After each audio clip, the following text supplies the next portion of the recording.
I should so fucking cover it because I covered the full version and I covered a MIDI transformed into a piano instrumental version, and I fucking loved it. 大好きと思うからね傷ついたり戸惑ったり冷たい頬寄せ合って心が生まれたいつも今すぐに会いたい無口になるほど好きよ優しさどうしたら見えるの抱きしめてもっと強く温かな胸を信じるよさよならソリティア明日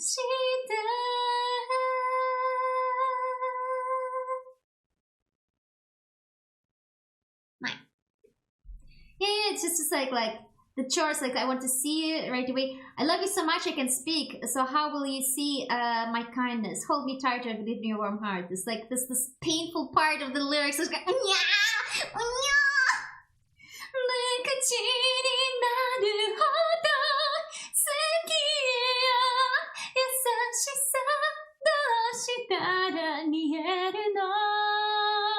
I fucking love that part. And it would be so peak to cover these songs. Oh my god, they were so good. They were so good. Yeah. Honestly, the ending was weak though of the anime. I remember reading the manga and bawling my fucking eyes out. I'm never selling those 8 volumes that I have. And I hope they didn't damage them because I remember reading it and just fucking bawling my eyes out at the ending. Like, the endings are comparable, but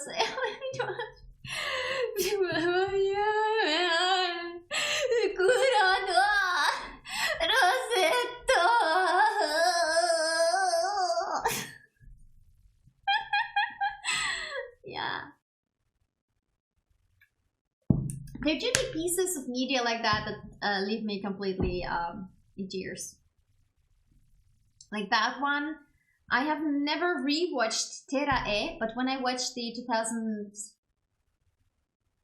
question mark anime adaptation of Towards Terra, like 80% of the anime I was sobbing. I was sobbing 80% of the anime. It's like, it's so unfair. I don't die. I was so bad. I couldn't watch it alone. Or I could watch it alone, but it's because I watched it alone and that I got so emotional. I don't get as emotional when watching things when I'm with other people.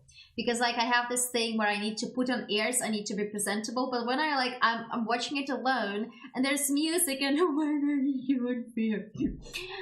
As I bawled my eyes out. It's not gonna happen when I'm watching it with other people, but like for some reason when I'm alone it's just like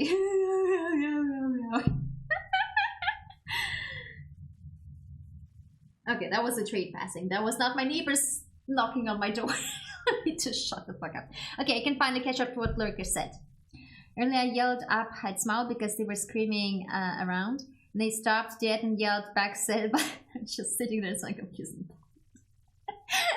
Yeah, no, oh my god, I don't want to have your neighbors, Lurker. No offense, but like I'll take the ones that I have right now, I think.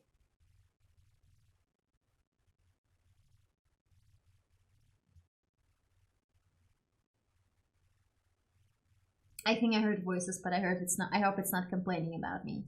I should get my mom gone here while I stream and ask her to sit in the other room and tell me if she can hear me from the other room. I think at most they would be able to hear if I slap Desk-kun, so I need to be gentle with Desk-kun. I cannot slap Desk-kun as much, at least not this late or very late. It's still time, I can still slap Desk-kun! But yeah, at least I have a bed. I bought the bigger bed. Now the kitties will have space. We got a new cat tree for Merlin. I kind of get it now because Merlin looked really sad. Merlin isn't a very expressive cat, but she looked very sad when Mom, Gone, and I were throwing away the cat tree that I had, like, you know, the cat tower. Pardon me. Oh no, it goes into the Vtuber birth compilation. I just have reflex, I'm sorry! Yeah, he was very sad, and then today when jogging, I realized that honestly, it's understandable why Merlin was so upset about the cat tree, because that's the same cat tree he had the entire time, like since he was a kitten, pretty much. I got it while I was in my very first apartment, and that's since he was a kitten, since he came to me together with his brother Parsi. That cat tree was there, so I kind of get why he's been really upset about it. But a new one should arrive on Monday, and then I'll install it in my bedroom next to the window, so that when they're on the balcony, they can observe the children playing in the garden and the trains, and when he's in the bedroom, he can observe the people passing by the house. He likes the observation deck. Yeah. Other than that, it's going well. Tomorrow, I hopefully will finally be able to unpack some more things, but also practice for karaoke. And tomorrow, not today, tomorrow, we play Little Goody Two-Shoes. For goodness sake! Rose and Marine, take my hand! CTR Vietnam. Arigato. Thank you for the follow.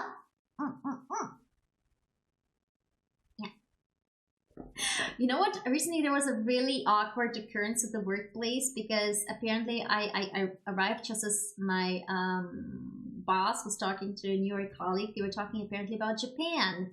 And they're like, oh yeah, I heard they would constantly say, during the conversations. And I'm like explaining to them, yeah, because it's considered to be polite to show that you're engaged, that you're paying attention, you know?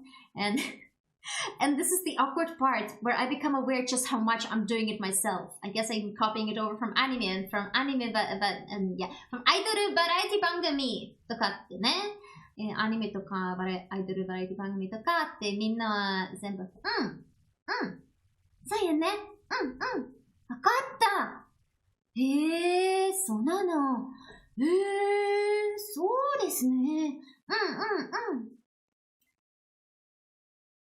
I'm hearing some yelling, and I think it's outside. I hope. Do you guys hear it? Is it outside? Can I quickly check where it's coming from? I hope the microphone isn't picking it up. Oh, nope. That's children fighting each other upstairs. Nope. Okay.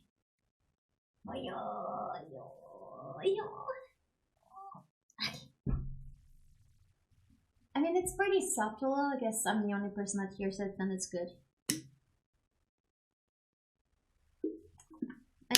But yeah, it was really that awkward situation where I just like become increasingly aware that it's not normal in the European culture to do that, and they were just discussing this, and I'm just doing this as they continue speaking, and I'm doing the And I'm just like, stop, it's so cringe, why are you doing this, stop, but no, Like you guys, if any one of you has met me IRL and talked to me, you guys know I do that, I will,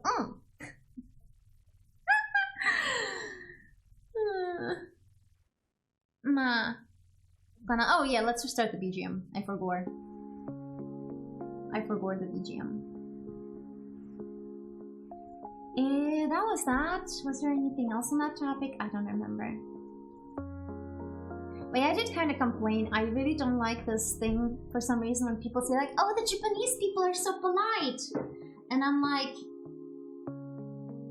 yeah, but they're still people. They're still human beings. Like, they're still gonna get mad at you. Just like that lady back when I went to Kyoto alone, and I really needed to get a charger, like you can get a power bank, a rental power bank. I really needed one, and I really was tired and stressed, and I was like, すみません、パワーバンクレンタルどこですか? Because there were like lots of people in that 7-Eleven, and I was like, or Family Mart, I don't remember what it was. And I was like, I was panicking. I didn't see it because, you know, also ADHD sometimes makes you like that. And then I'm looking at her, and she's just the young girl. I was gonna say she didn't look very old. She looked like this was her Baito, and she was probably barely 20. And she was just looking at me, slowly blinking, and then like pointing with her finger behind my back. I turn around, I see those rental power banks. I was, arigato. But then inside I'm like, oh damn, because she probably thinks I'm a dumbass, but maybe I am. And the girl was probably like, the shit I'm putting up with here.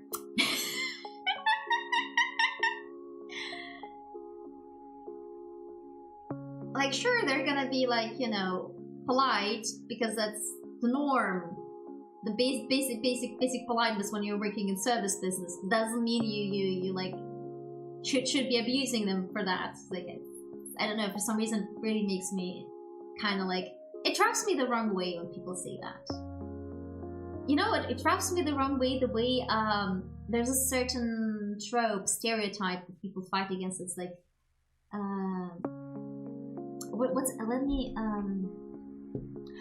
yes, right, I remember what it's called. The noble savage is the one that's usually used with indigenous people. But there's also a little bit of how it's done towards some Asian cultures in movies in the past. And it rubs me exactly that way when people see something like that. And I'm just like, no, they're still human beings. They're still gonna think you're a fucking dumbass. They might not tell it to your face, but if you look at them at people, you will see it in their eyes that they think you're a fucking dumbass.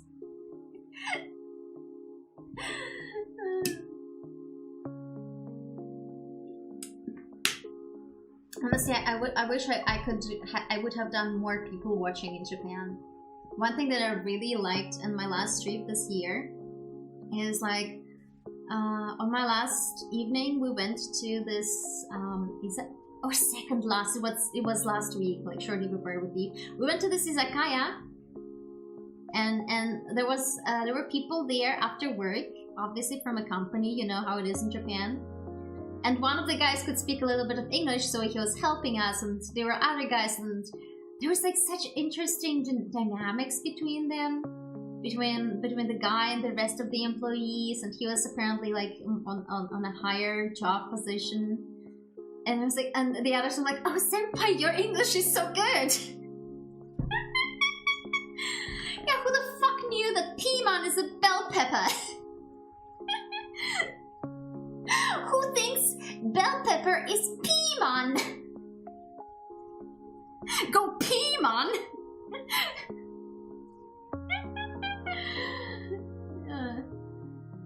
But yeah, he helped us a lot.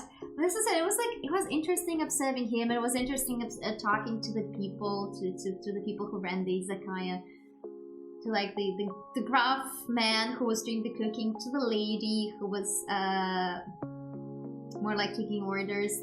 They looked like they were husband and wife, I think. And it was like really interesting observing the dynamics, the interactions, the human part of it, and like maybe I should do that more often. Just observe. Just observe. I lost my mouse. I was gonna do something cool, but I lost my mouse. Observe.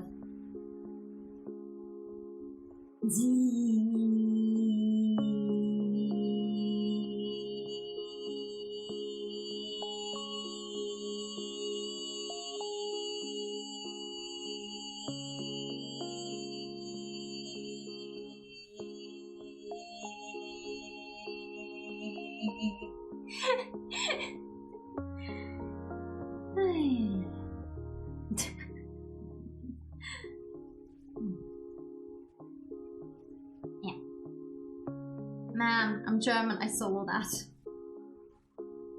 Shit, yeah. What was awesome, also loved his ordered beer, the instant put in more than one glass. Yeah, get G'd. Okay, I had some other topics for Yappies that we cleared the most of. There was stuff that was like reactions to stuff that went on during the time of my Wait, what do you mean you cannot be premiering her stuff today? What the fuck? It's just Friday. Doesn't she usually do this on Sunday? Okay. Okay. This is fine. This is fine. I thought it was gonna be on Sunday. Yeah! Should have paid more attention. My friend just premiered Once Upon a December. I understand Yakis instead of Yappies. Yeah, let's multiply some Yaki. Yeah, some Yaki soba.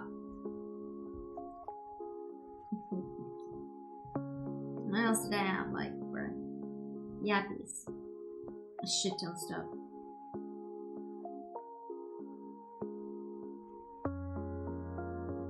Do you... Thank you for the help, Dad. I'm gonna hydrate. Do you want me to continue yapping? Because I don't really have a good segue. I don't really have a good segue for the other topics anymore. I have like lots of written down from YouTube videos and shit that I was watching.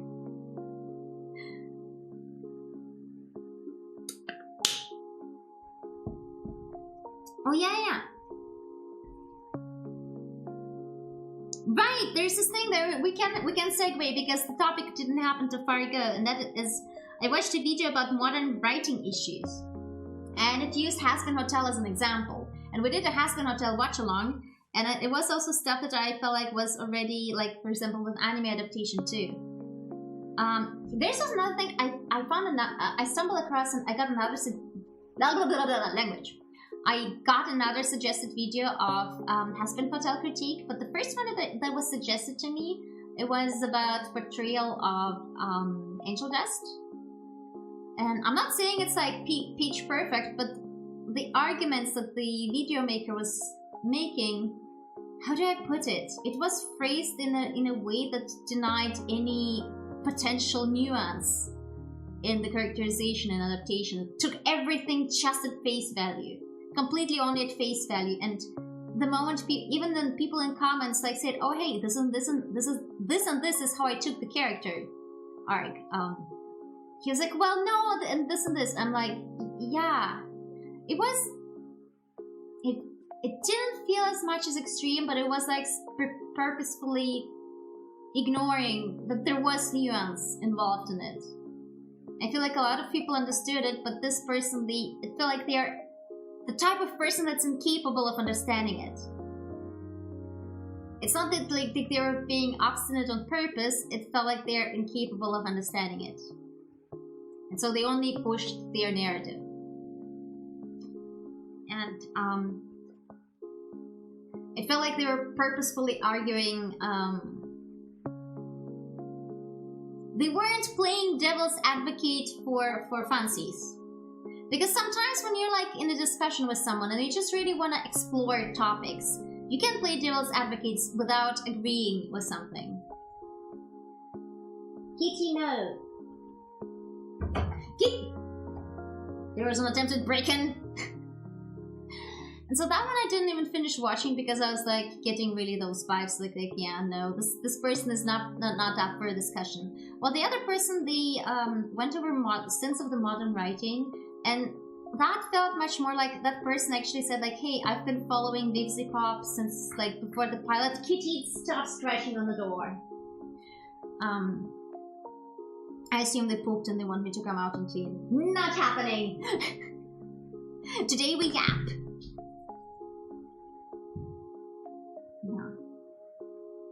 Yeah. And so it felt more like they critiqued, they used Has-Been Hotel as an example, but like they specifically stated that this applies to a lot of modern media, and so it felt much more like a labor of love, and it was done with respect in mind. Even if they disagreed, it felt like it was done in a respectful manner. Like they weren't out there just to shit, and my opinion is the only correct one, and me. And one of the things they had of the deadly sins of writing was spoon-feeding the audience. Actually, something about Husband Hotel, there's something I was thinking, especially in regards to Angel Dust. I feel like Angel Dust went through one of the bigger arcs. Like, he's on topic of redemption was one of the very big topics this season. And in a way, like self-acceptance, but also like this was thematized in that Loser Baby song and just before, where Husk was like you always push like my boundaries, and that was something that Angel Dust was doing, like provoking and pushing people away by specifically pushing at their boundaries. And you see that the way I remember watching the first season, it was he stopped afterwards. After that Loser Baby moment, after he came more into acceptance and also like taking what power he did have, like also like when he had that Angel Court episode where Angel Dust stuck it to Valentino and it's like, hey, you have power over me in the studio, you don't have any power over me outside of this. And like you saw him, he changed, he became like more calm and less self-harmish, like less desperate, like and you could see him taking power back. And he would also be less pushy of other people's boundaries. But it makes me kind of scared. Like, it's really gonna make or break the second season for me. Are they gonna keep that dynamic where while he is still like a very much sexual being, will they keep the dynamic where he is respectful of other characters' boundaries more? Or are they gonna revert him back for the sake of, that humor that a lot of the audience likes? That's my question. And if they ignore, like, revert his entire character arc from season 1, that's gonna break the season 2 for me. That's gonna break season 2 for me, because this is not Powerpuff Girls. This is not Johnny Bravo. You're telling a cohesive, consistent story. Keep your fucking character arc straight. Twitching. Hi, Lucas. Thank you for the 9 months. How's it been? Scott Brown, chat. Thank you. Sorry, I just noticed the YouTube chat. Gomenne. Demo mitayo. Ima mitayo. But it's better now than it's better late than never. I'm gonna adjust the YouTube chat so they can see it better. Busy times, yes. But yeah, that was my thought about it. And you see it sometimes in anime that the force feeding you certain things, like assuming that the audience is fucking dumb and can't take moral ambiguity and can't take a hint, can't read between the lines. Like, the most famous things that I remember kind of rubbing me the wrong way was it was in the beginning of Bleach. Orihime's brother, I don't remember his name anymore, but there was an entire story where Orihime's dead brother turned into a hollow. And in the manga, it was really that he loved his sister so much that he let it become an obsession, which turned him into a hollow. It was his own fault, because you know what? Sometimes good people still can slip up the moral slippery rope to madness and evil. Meanwhile, in the anime, they showed him being a normal ghost, suddenly dragged to Huecamundo, surrounded by lots of hollows, and then he becomes a hollow. Meaning, like, they took away his agency. Because even if the character does something bad, it's still important that the character has agency, and that's where the nuance comes in. And they took away that character's agency by making it like, oh, well, other hollows turned him into a hollow, so he's not actually evil, woo! Because we totally cannot understand, the viewers totally are incapable of understanding that some people, even if they're good, can let obsessions take them to bad places. No way, that totally does not happen in real life either. Oh my god. So far, it hasn't really seemed much like VFC considers the audience to be dumb. Honestly, I can link that essay to you, Lucas, and once you see the compilation, you realize that there's a lot of, like, for example, we have this entire thing implied with Charlie's daddy's issues, except it's not implied, it's yeeted at our faces. But when we do meet Lucifer, he's not, you know, in the pilot she's like, oh, she's on the call trying to reach her mom, and she's like, oh, maybe dad was right about me, but we don't see that part where Lucifer is aloof towards his daughter. We don't see that part. We don't see him saying anything bad about her. So he eats the text, the words that she has daddy issues, but when we actually meet the daddy, we don't see where the issue is. At least not. It's not that he actively disapproves of the hotel. He has like and even his depression is mostly just, yeah, it's there is stuff that's done well, but it's a little bit, there is a few moments where things are overstated without, where there is more tell and not show. You know the rules. Show, don't tell. Unless your name is Frank Herbert. Unless your name is Frank Herbert, don't forget what I said, but it's show, don't tell. And there is a lot of spots in there which have kind of more tell than show. There are some valid critique points there. It's not that it's entirely bad, and I agree with that, but like when you look at the collection of the critique points towards modern media in general, you kind of get it. I feel, no, I don't think it's overhyped. How do I put it? I'm gonna give you an example with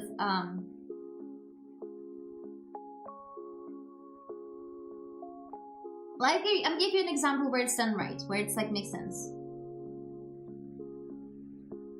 Yeah, well, the issue is exposition is done through text. It's like there's a lot of issues. There are people who struggle with that in writing.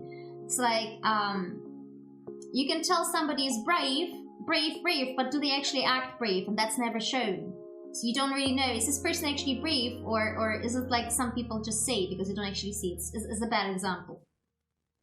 Like, character actions should reflect that. It's not all bad in Harassment Hotel. It's not like it's all bad. As I was saying, the critique was done in good spirit, and they pointed out some points where it was like, you could have expositioned that.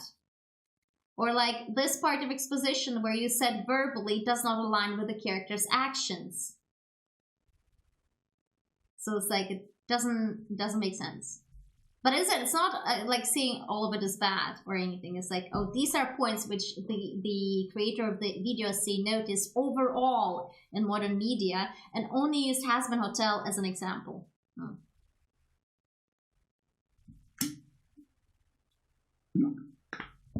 I ran out of BGM.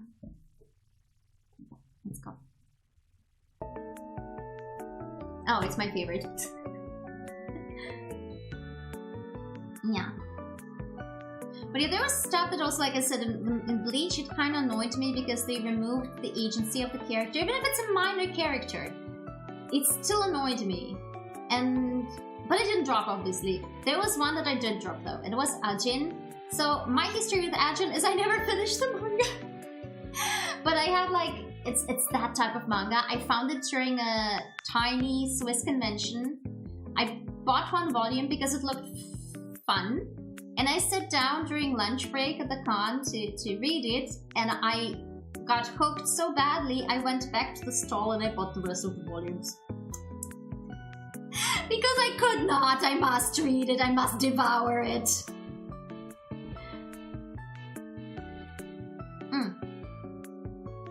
And then the Ajin anime uses some 3D technology, which was like, oh, it looks really special, and I tried watching the Ajin anime adaptation, and there's something that I noticed. Is one, they switched the order of the scenes in the first episode. I didn't check the rest of the episodes, but in the first episode it was really noticeable how they were switching the order of the scenes compared to the manga. In a way that made no fucking narrative sense. Like, it wasn't too jarring yet, but it would have made more narrative sense to put them in the order that they were in the manga. So, okay, this is fine. And then they came parts of the dialogues where they started changing the dialogue, and that's when I said, no, fuck you. No, no, no, no, no, no, no. Here's a very special thing about Ajin. Is that the protagonist is not a typical shonen protagonist. At least, you know, the way we know Naruto, Luffy, and so on. He's very cold and calculating.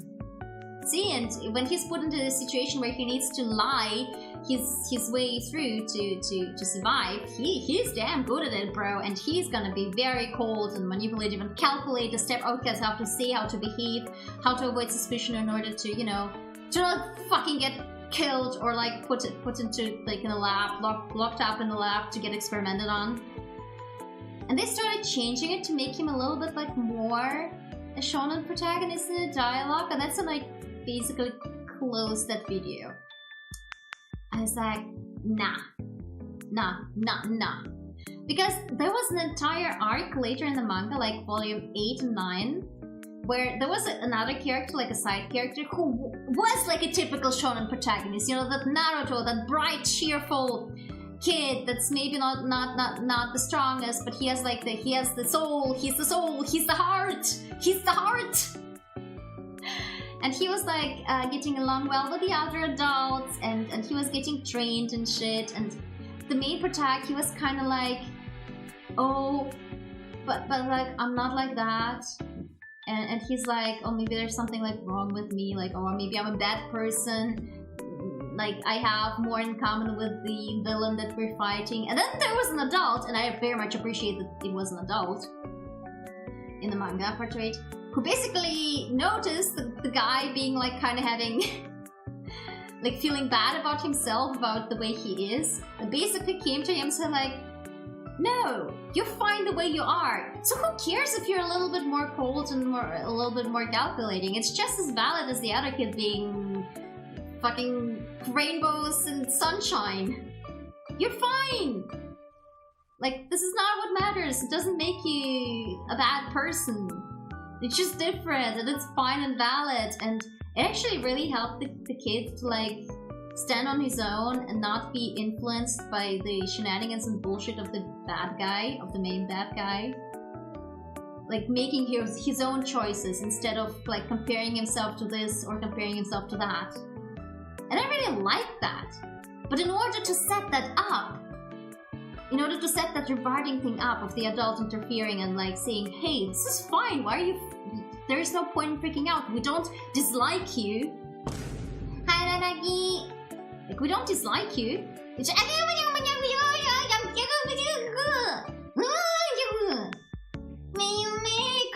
I'm sorry, there's too much Tomonyan butt going on here.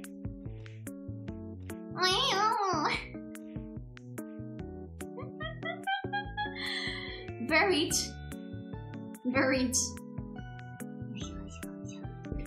Freedom. Yeah.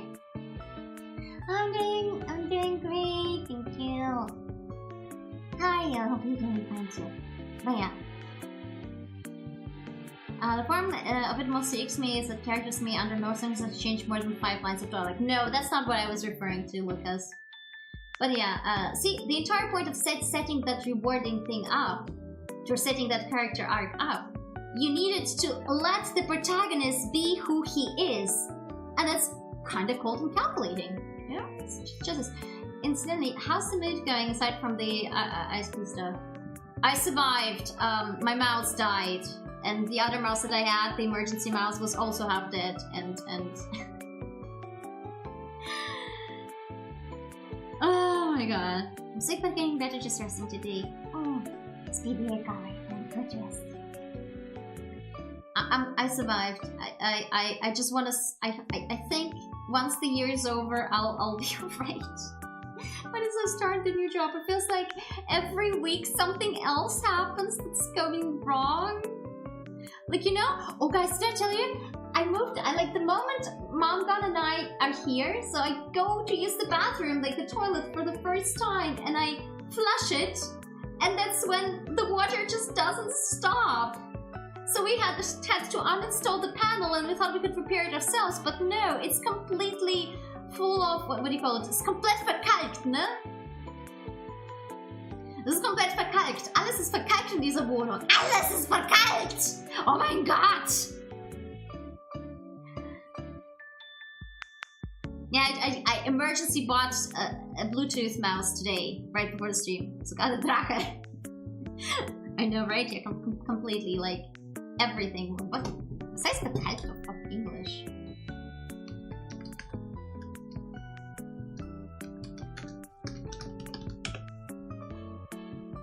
Calcified. Yeah, it's completely calcified. Like, everything is calcified. Like the inside of the mechanism of flushing the toilet, calcified. The dishwasher is fucking calcified. The panel below the washing basin in the waschbecken in the bathroom, it can't even be closed properly because it's fucking calcified. It's fucking insane. I also cannot use the oven yet. I was today doing grocery shopping and I'm thinking, oh, I could get eggs and bake myself something. And I had to remember that I can't use the oven because the insulation, the rubber insulation needed to be replaced. And the guy said, oh yeah, right, we need to replace that. He has not replaced it yet. I was supposed to receive this week the protocol of the apartment, everything that's wrong when I move in. I have not gotten that shit. I wrote a 3-part email with every single defect that I found that's not been addressed yet.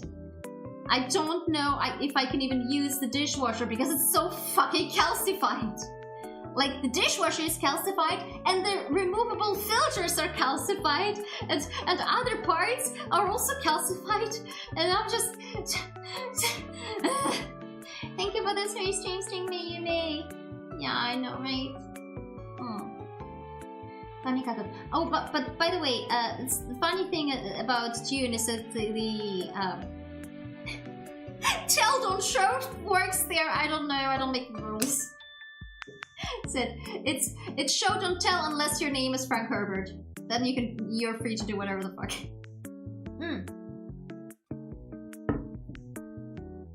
Oh yeah, this is something that recently came up. What isn't it? I don't remember. I think it was in a conversation with a fellow. Was it on Blue Sky? I think it was on Blue Sky with Cam or somebody about or Nano. I don't remember. Something about people. Oh right, Nano. It was with Nano about that kiss with removing the kiss from the reflection on the poster with husk and angel dust. And not gonna lie, I didn't read that as a ship beyond the friendship, but I'm fine if that's the endgame too. It's just, I'm ace. Don't at me. But apparently people forced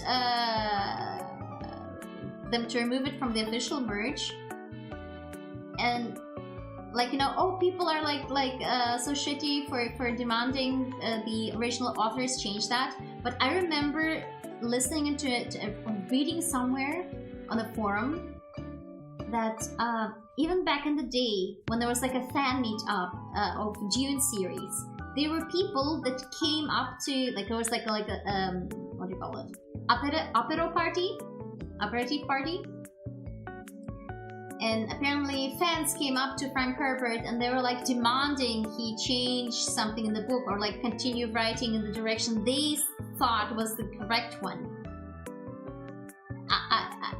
Guys, unfortunately not a new phenomenon. Unfortunately not a new phenomenon. It's not the internet. It's not, oh my god, the new generation is so rude. Oh my god. Nah bro. It's just more visible because of the internet.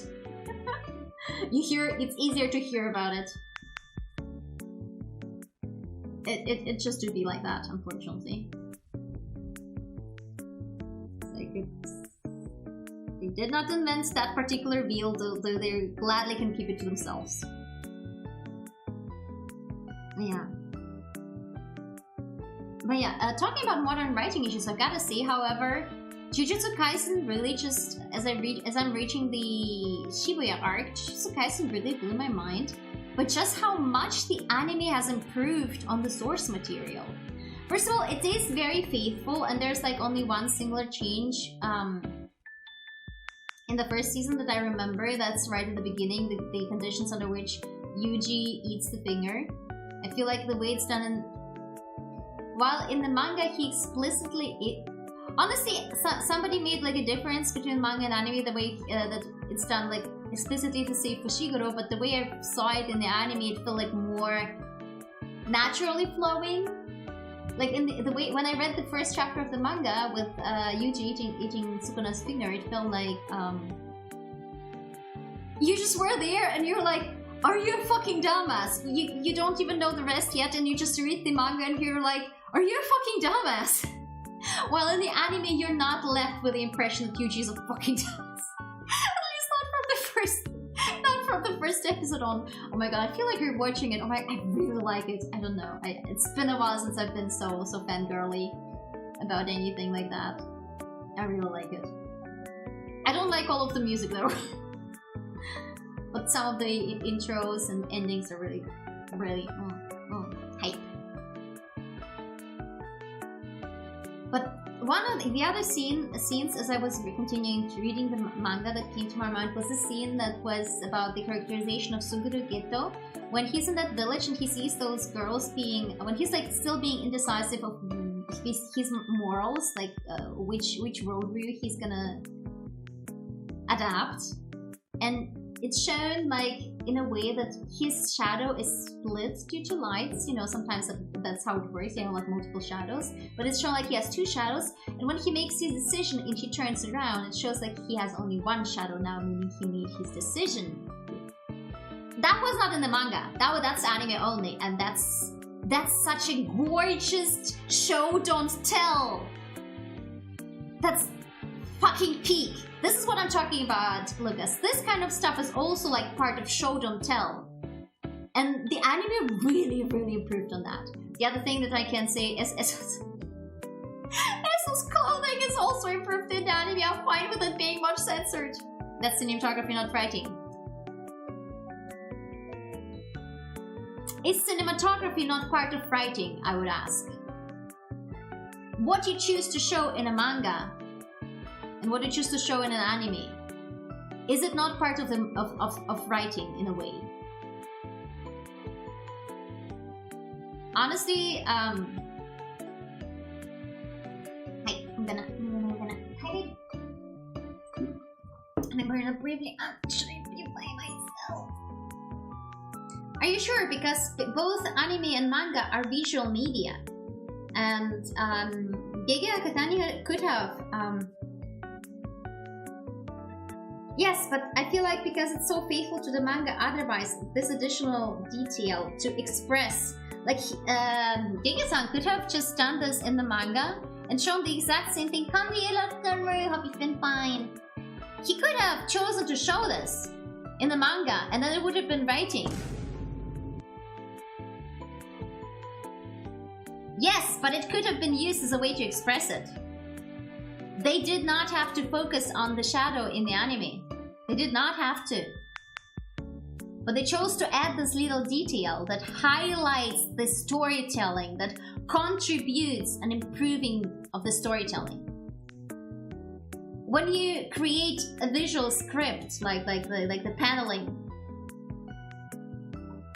which I'm saying they did not invent the wheel, but they improved the source material. They improved on the source material. And to me, the fact that they make this conscious decision, to me, it's part of the storytelling. Visual storytelling is also storytelling. Yes, but it still could be done. I guess I'm...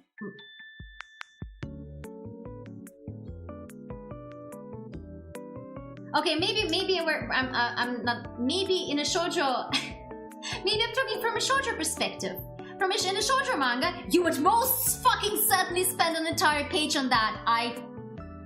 Yes.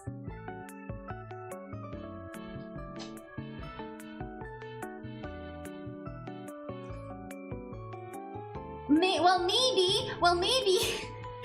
you need the world to stop to observe for a second. Maybe you need to stop the world to focus on the inner happenings of the character. Just the way. This is something that I've been watching from time to time this lady talk about shoujo manga and like the differences, how it's very much more playing on the things that are happening inside of the characters. So it's almost like frozen in time to examine this. So I'm saying it from that sort of perspective. So I'm trying to get my point across. Shoujo manga can be good, shoujo manga can be bad, but like oftentimes there was like this time where people were like, oh, shoujo manga is just romance and cute girls and so wholesome. Yeah, shoujo manga is wholesome, totally not dealing with cults, murder, and shoujo manga can be brutal, bruh. Shoujo manga can be just as brutal. You can. I'm sure if I looked into some of Asuka magazine mangas, I'd find you a shoujo version of Berserk. Don't tempt me, I will. See, it's this feminine. It's the same way as a feminine urge to listen to true crime shows about the most deranged shit ever. I don't. I like it. I like the ones where I learn more about stuff, but I for a while was listening to some of the podcasts of Rotten Mango, but then like I realized I don't really like all of them because the ones that are about singular crimes against individuals don't interest me. I'm more interested in large scales, like that scandal with the baby formula in China, like those Korean bridge that collapsed, the building, this shopping mall building that collapsed. That part where you talk also about learning about interesting things like about construction, what kind of stuff they saved on, what was the actual cost, the quality control they decided to fuck with, as a person who works with quality control. I don't feel like shonen has to be predictable action. I mean, for example, Death Note had like more like mental battles a lot of times. Bakugan also Bakuman, not Bakugan. Oh my god. Bakuman was also like, it was a story about mangakas. So it wasn't action. But also like the interesting part is like I find it interesting how Apothecary Diaries is kind of in the middle-ish. We have time to think about characters' inner lives, but not quite as much. It's kind of like middle-ish. It doesn't feel like a shonen to me, but it's not quite a shoujo either. Yeah, Bakuman was really good. I liked it. It also was like interesting to read about the perspectives and the lives of the mangakas in that form. Yes, JJK is very, very much action. And some people have like commented like maybe it would have been beneficial to, in the modern manga, to spend a little bit time between the arcs for a breather, and they complimented Dan for doing that, while JJK and I don't remember which other one they listed. Agreed, season 2 would have been jarring. I mean, at least not lighthearted stuff. There was a little bit of tiny breather, but they were taking from us.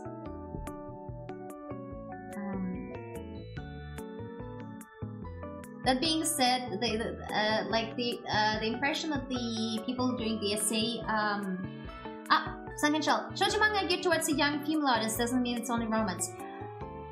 I mean, as a parallel to shonen, I suppose. There's also josei, or shoujosei when you blend them. Yeah, it was shonen. It was ran in Shonen Jump, and it was about Shonen Jump. So I mean, a slice of life can be really nice. The thing with JJK, I watched this, a perspective after the manga ended on Itadori Yuji was containing spoilers. Because sometimes I don't mind spoilers, especially if I'm like uncertain and people say like, oh, this is shit, this is like the ending was mid. I noticed some elements which could have pissed the audience off, but reading how it ended, and that scene, that chapter that apparently had people scratching their heads, the spoiler chapter, I feel like I really want to read it because it does a certain thing very, very right from what it feels like. A certain thing It's done very, very right.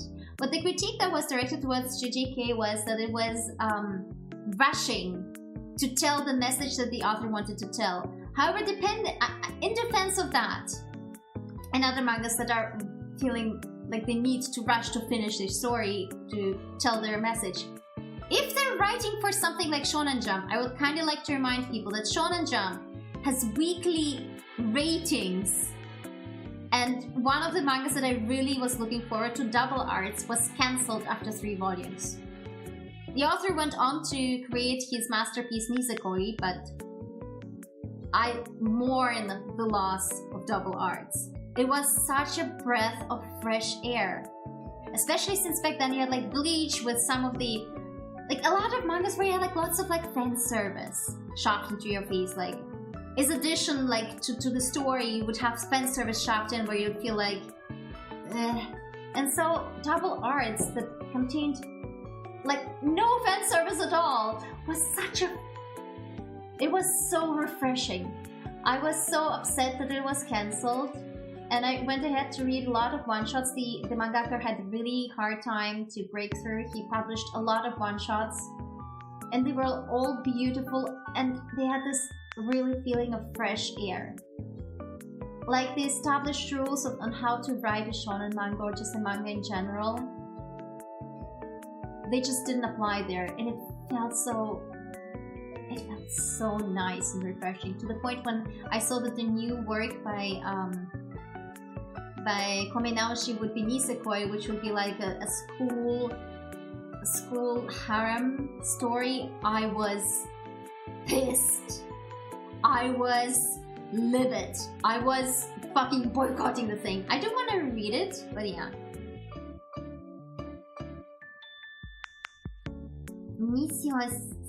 So if success on popular enough, they're not allowed to finish. Yeah, that too. But I feel like, yeah, meeting the quota or they lose the spot. Yeah, if they spend 5 weeks at the bottom, they get the axe or something like that. We learned that in Bakuman, which, thank you, Bakuman. Otsu. But yeah, to me, it's like, I get it. You really want to tell the message before the audience accidentally turns on you. or the popularity turns on you, which forces you to continue the story more than you have to. So, in that regard, I kind of get it. Especially if you are an author, an artist, and you have a specific type of story you want to tell. Which was kind of the feeling that I've been getting from JJK. Especially with that particular chapter which people were kind of annoyed by. And I really, once I'm done with my fanfic addiction, I will go back to reading the manga, and I'm really looking forward to reaching that point, because it does that thing right. Because sometimes you feel like the only way, I don't know, am I allowed to spoil this because I haven't read it, and so I cannot confirm if it's done entirely right, but from what I've been reading in the essay, it's like, yeah, Jamie, press shadow thing down to 2 panels in the manga. I disagree, but yeah. So you can work with the popularity and recognition gained during the time as you to publish in other places. Honestly, have you guys heard anything about season 3 of JJK? Because I know it's been kind of cooling down, but I want to see the rest. I want them to do the rest.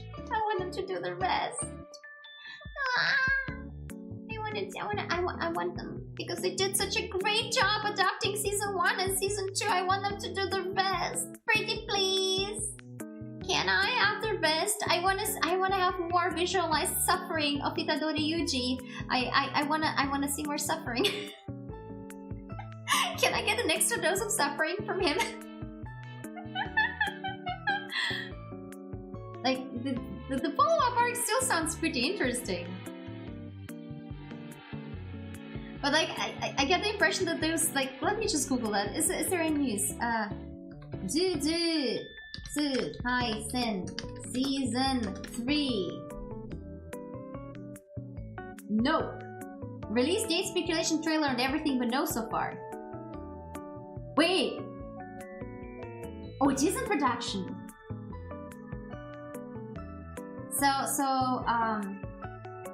Appears to be a sketchwork release window. So they're talking about 2025 to 2026. Oh damn. Oh damn. But still, if they do it, please, please, please, please, please, please, please, please, please, please do that! Ah, so it is confirmed. Yes, yeah! I can wait, I can wait, I can finish manga by then. And when there's an anime, people are gonna be revived. And they will feel more motivated to continue those abandoned multi-chapter fanfics. Yes. Because I found some really nice fanfics that had like 11 chapters and then they stopped. And the last update was in January of this year, and I'm just like... Well, clearly, since the manga is over, the authors need some new motivation to continue.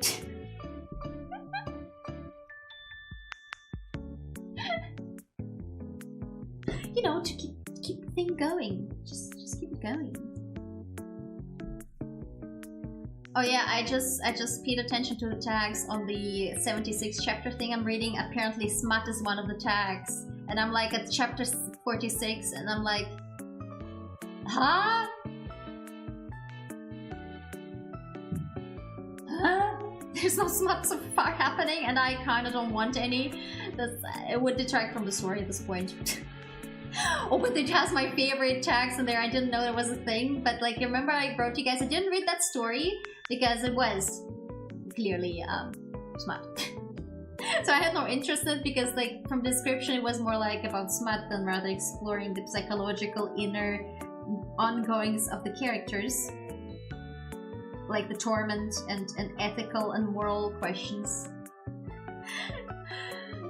So I skipped it, but the tag really was good, like, no beta, we die like Kugisaki, or like another one I stumbled upon, I was like, look, no beta, we die like Junpei. And like the one that no better we die like Kugisaki. I fucking lost it when I read the tag. I've been like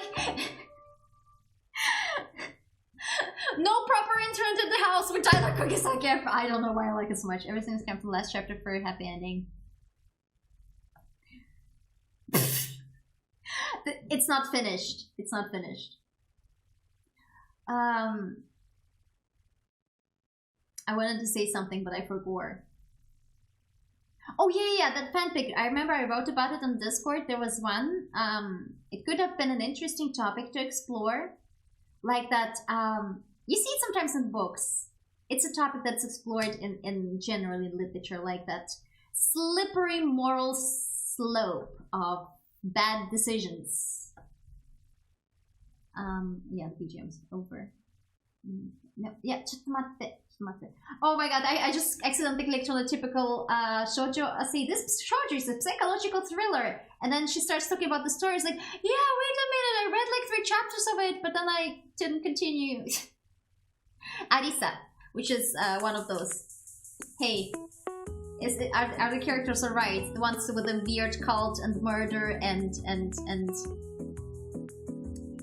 general insanity. But yeah, that there was like this thing of moral slippery slope thing. But the way it's written, it doesn't really focus on the inner workings of the characters making the bad decisions that lead them down that slippery slope of poor moral decisions. But rather, if anything, it's in a way that the characters don't even, the character in particular doesn't even realize that he's slipping. Which is like the entire point of this is go through them. Like, to me, this story, the way to write the story is you need to have this character making these decisions consciously, like justifying these poor decisions in their brain, and then at some point also noticing that shit, like that they've been slipping in that slippery slope. This is what makes these stories good. Yet it's all written from the perspective of other characters without even going much into their perspective deeply, so it feels so superficial and hollow, and then the story even has a rewrite that does not fix the issue! Like, the writing gets better overall, very much kudos to proof. I mean, it's just a fanfic, they're doing it for free, for fancies. It's fine, it's fine. It's fine, but I think I'm allowed to say it. Like, this is how you... Crimson Stability, Connery, thank you for the follow. This is how you do these things. When you're writing about moral slippery slope of a person slipping, you need to actually go into it. No? Am I the only one? Like, I don't always like this kind of stories, but like, it could have been explored in an interesting fashion, because that's what I said on my server. Is that fanfiction, Akondre, Crimson Stability, story writing, Jujutsu Kaisen, modern writing since, how to write story, fanfiction. We're right now with fanfiction. I've in order to recover from my burnout, I've been finally indulging in some fanfiction reading. I used to read a lot of fanfiction. But here's something which also helped me like figure out what kind of stuff I like. And one of the things I like, I don't really like romance as the main genre. Like, I'm fine with romance being like a side thing, like a side hustle, like subplot. Because it's part of human life, but it can't be the main thing to me. So, if it's a question, do you want to... So, yeah. GGK feels lean and straightforward first, but then people decide to overcomplicate expansion of their main expansion. I haven't gotten that far yet. But yeah, so I was talking about fanfics and writing style in general, how there was one fanfic that was like trying to do this topic, this moral slippery slope is what I call it. Archive of Our Own, yeah, that's why I'm reading. I was reading that one. And then, honestly, I used to be a fanfiction.net girly, but Archive of Our Own has much better search options. It's easier to find the shit that you're looking for. Yeah. Where was I? And so, the way you write the moral slippery slope, the way I also saw it in other stories, is that you need to actually focus on what's going inside of the character's mind, the way they justify these decisions, the way they justify these reactions. But the way the character, the author wrote the fiction is like, oh, the character doesn't even realize it. And I'm just like, I mean, why are you writing this in the first place if you're not going to explore it? And this is what I said on my Discord server also about fanfiction. Fanfiction, I think it's good because it lets fans get things out of their system. Whether for some fans it's gonna be, I said, smart. For others, it's to explore different kind of relationships between characters that, for example, don't interact as much, or like what ifs, or things like how would a character face this moral dilemma? How, or maybe a scene that exists in the manga and just really go in writing into like what's happening inside of this character, inside of their mind during the scene, like explore these things in a way that the author is just, where the medium or the author is just like, it's not contributing to their style of storytelling or to the storytelling as a whole, but it's still an interesting thing to explore, which is something that the fans then can do for themselves. And it also helps keep the fandom alive. Like, it helps, even if you're not properly part of the fandom, which I stopped being part of any fandom, I'm just in my little corner enjoying my little fan stuff, and like, I don't need to be part of the fandoms. Fandoms can be pretty crazy. But to me, it's like, where was I even? ADHD strikes again. I feel like fanfiction is a good thing. In general, it keeps the interest. Now I remember, it keeps the interest alive in the story. And if there's like a break between adaptations of season 1 and like season 2 and season 3, fans engaging in different activities such as fan art, fan comics, fan fiction keeps the interest in the story alive, and therefore it's contributing and beneficial to anything. Since I appreciate that Nier leans on companion storybooks to fill in heavy parts of the lore instead of that.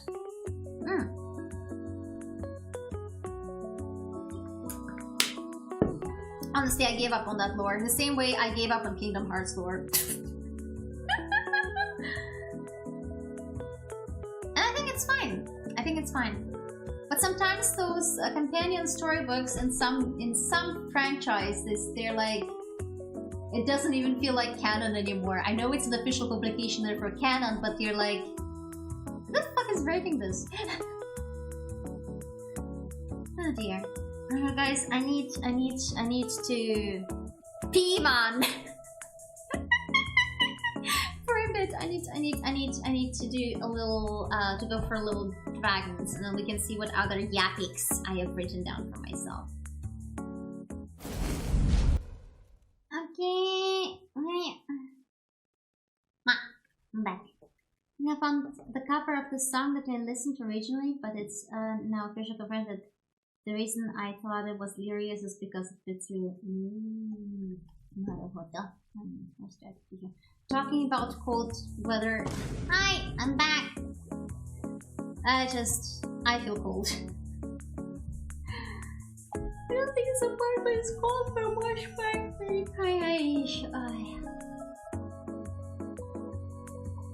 Yeah, that's me. That's me. Not sleeping, reading fanfiction.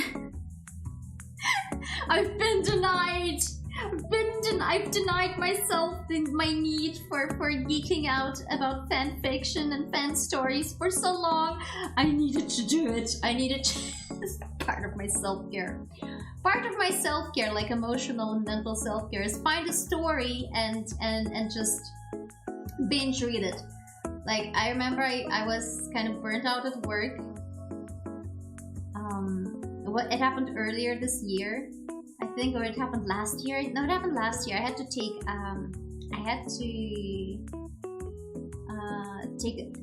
a day off because I was so fucking burnt out, actually. What I did that day is I basically, aside from the joggies, feeding cats and feeding myself, I basically was bed rotting, reading Not Even Bones on Webtoon. I just turned everything off and like submerged my mind into the story. And this is what I sometimes need. I need to submerge my mind into a story like nothing else is real. Only vividly hallucinating to webtoons or better yet to fanfiction or to books. Vividly hallucinating to text written on paper. That's the shit, bro. That's how I relax. That's how I relax. That's how my soul and my mind relax. Be it either book or fanfiction.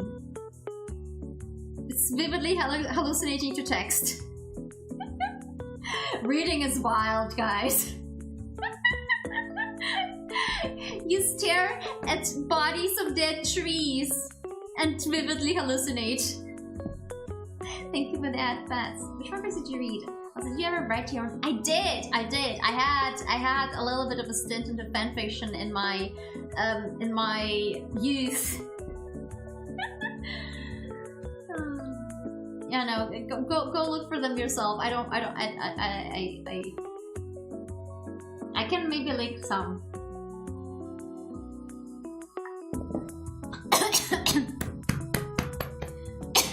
Sorry. Went down the wrong pipe. To two bodies of dead trees. Yes, exactly. That's how the quote goes. Sorry, I need to blow my nose.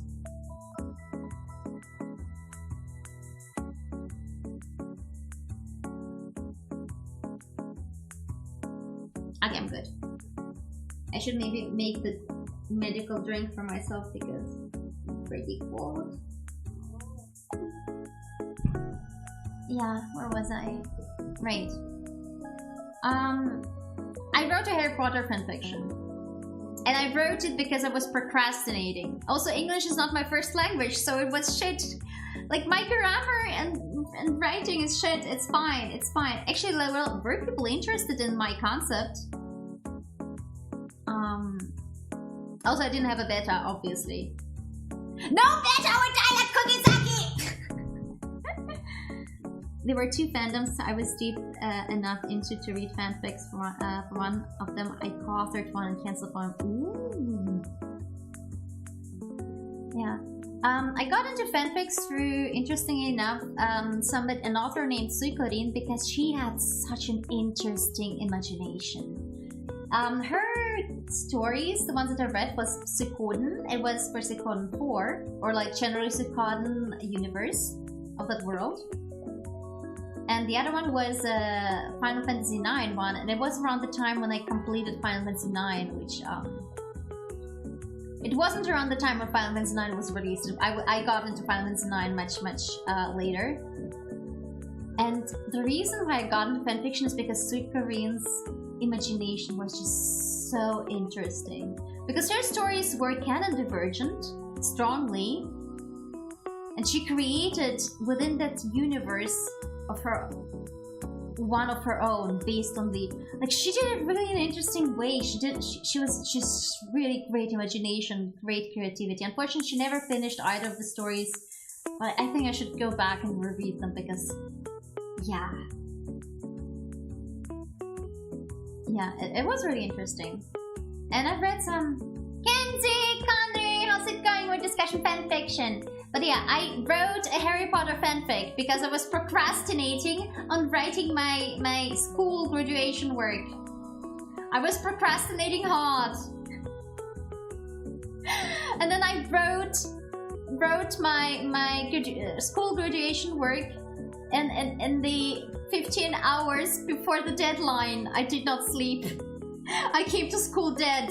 And then my dad went to print it out, and then my grade for the written part for my work was like barely passing, and it was comments like, "Oh, your grammar is shit." Yeah, I wrote it 15 hours before the deadline because I was procrastinating. Well, honestly, no, my grammar was always shit, especially in German language, because I grammar and stuff is intuitive for me, and I had no intuition.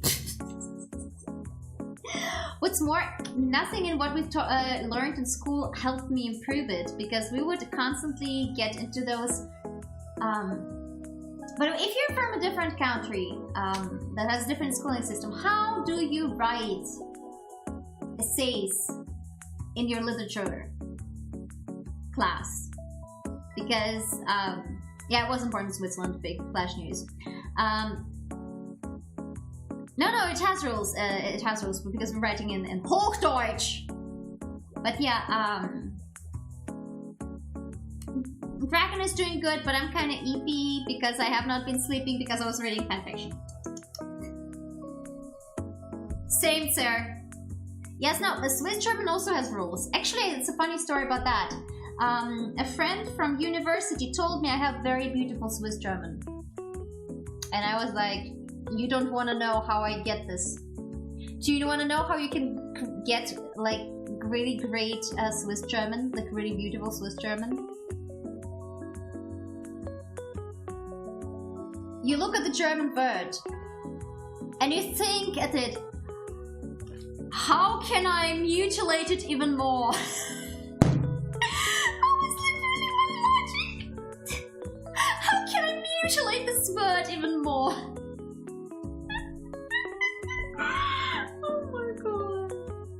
That was after she gave me that compliment. I was like, I don't think you want to compliment me on that. Like, I knew in like, this is something that I did have intuitively. I knew intuitively the rules of Swiss German. But that was how I was applying them. I didn't really read Inheritance Cycle. I don't know why it didn't interest me that much for some reason. Dragon Ball? No, I wasn't really big into Dragon Ball. I had like an episode of Shoujo. I had an episode of Shoujo is for girls because it's romance, and I like the tough shonen. Oh, cringe. Get slapped.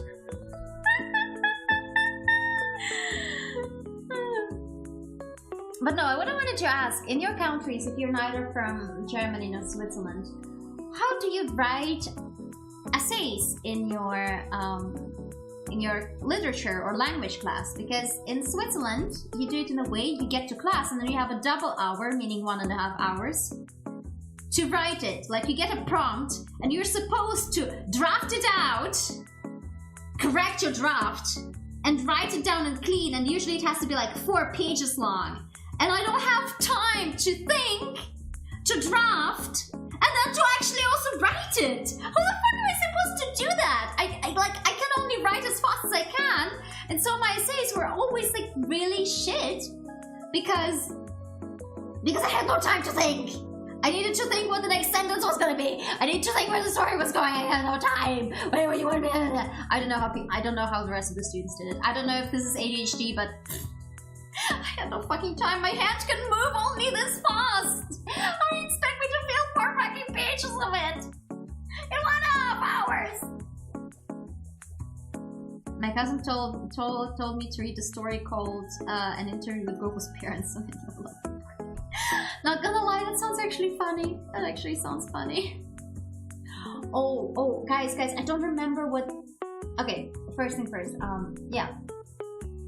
And in some other countries, the way you do essays for literature class, for like literature or language class, is you get them as homework, and you're supposed to sit down and brain that analysis. But actually, you know what? The funniest shit is, I once got praised for my storytelling by a teacher. Like, he took me aside after class. 4 pages. I know, right? It's crazy. It has to be at least 4 pages. And I'm just like, how do you want me? I can't only write. As I said, I can only write as far homework. Yeah, homework. Homework meaning you have time to actually think about it. You can send it to me. I'll see if I read it. I still have enough material on my open and all the tabs on my phone to read. But yeah, the German class teacher actually took me aside after that essay, like he graded it, and he said like, I really like the story telling in this, but the ending feels rushed. And I looked at him angrily and said, well, I didn't have enough time to flesh it out. Like, thank you, but like, what? You didn't have. The ending was kind of rushed. Well, give me more time.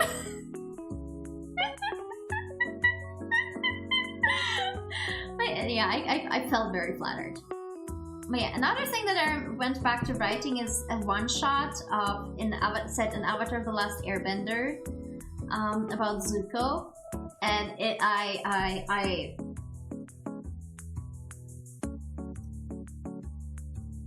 didn't even do that much mental anguish in it, but to me, the way I wrote it, the ending leads it to imagination. Just how fucking broken he's gonna be by what just unfolded in there. It was really short, but to me it was like the implications of what happened in this short fanfic made me like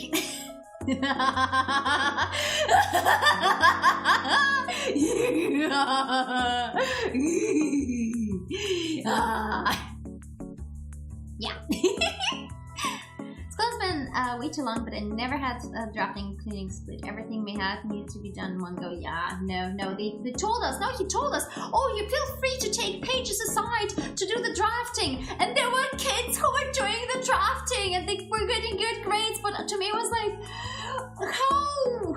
In what time? Yeah.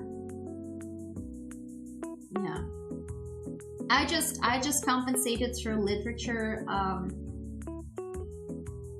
exams about literature periods that we studied, because honestly that was the easiest thing ever. You just needed to pay attention in class. You just needed to know what the teacher told you the interpretation is, and you just need to remember that for the exam, because that's exactly what you wanted to hear in the exam, which is why I always got really good scores there. Because my grammar didn't matter, it only mattered that I remembered what the teacher thought was the interpretation. I'm good. I don't know where you guys are struggling with that. Just pay attention in class and you're good. And I mean, it is interesting to see the perspectives of interpretation things. One thing, however, I think I talked about this before, for example, interpretation. You know how sometimes, in order to do a genre deconstruction, the genre needs to be basically a dead horse, a beaten dead horse by then. Which is like why people say like, oh, and by people I mean German teachers. Say like, oh, this perfume, it's a genre deconstruction, it's very relevant historically. And I'm just like, yeah, I feel like I'd appreciate it if I read a lot of books of the actual genre before I read the deconstruction. But, whatever. No, I don't like it. I hate, like, anyway, I don't want to say I hate it, but I disliked the majority of books we had to read in school. Like, there was one that I never managed to finish. That was, I made the mistake of picking it up as the one that I had to do for my oral exam at the end of school. It was like the letzte Hexe or something about the last witch hunt that happened in Switzerland. Where it was so depressing and so boring. I was like, I can't fucking finish it. Let me just read the Wikipedia page. I can't.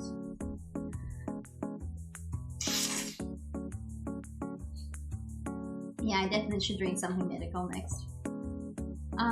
But yeah, it was... Some books were just so tedious to read. And predominantly a lot of them were just fucking depressive. Which is funny because I'm reading a lot about mental anguish and I enjoy it, but... It was like... Sometimes it felt like chewing gum that long lost its flavor, but it kept being dragged on. And just like I did comment like, hey, it would be nice if like by the end of our not us finishing school, the teacher said like, do you have any critique points, like any improvements, which was nice because not other teachers didn't do that. And I did say like, oh, the books that we were reading, like I get it, but it would have been nice if some of them like weren't, if they weren't all depresso. And everyone else was like, oh, you just want a happy ending. There exists a thing in the middle. And what's more, like, is it really bad to want something from time to time that isn't a fucking depresso espresso? Oh, admittedly, I gotta say, I still remember the Schwarze Spinne was fucking wild. For like, the horror stuff is wild. I was like, yeah, there's Christian priests and horror. That's the jazz. Time to get your children traumatized. I don't even remember much in the book, but I remember my impression being, oh, that was written by a priest, huh? Interesting.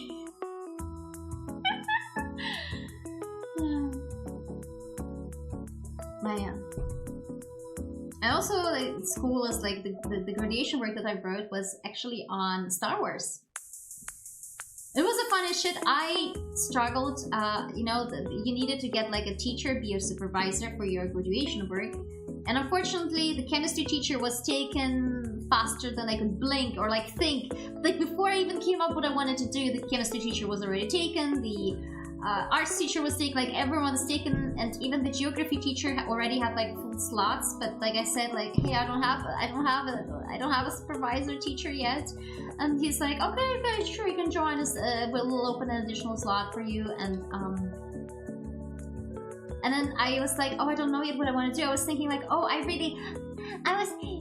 Vtuber. I like Japan.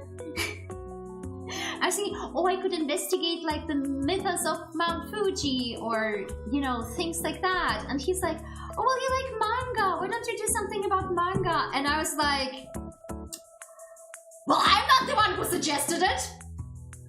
Because, you know, I didn't want to make something that was too nerdy and geeky because, like, you know, wanted it to, you know.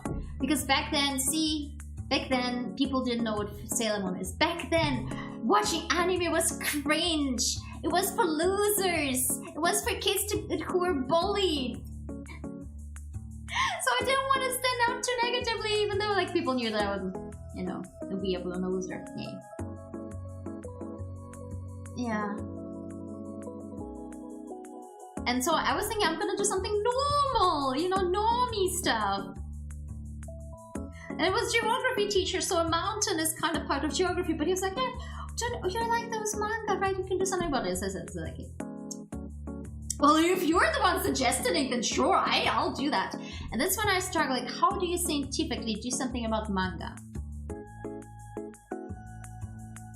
And what I ended up doing is I wanted to compare the original Star Wars, the movie itself, and the manga adaptation and the Western comic book adaptation. So I ordered all of them. I still have them somewhere. Like how they go about paneling and storytelling, how many panels are used to tell the same part of the story, and how it flows and stuff. And since it would have been too much to do it over the entire movie, I did like the first 15 minutes or something. That was my work. And then I had to present it, and we had like 15 minutes for a presentation. And so I wrote my presentation. That one I didn't procrastinate on. Thank you. I'm gonna hide with me, Yumi.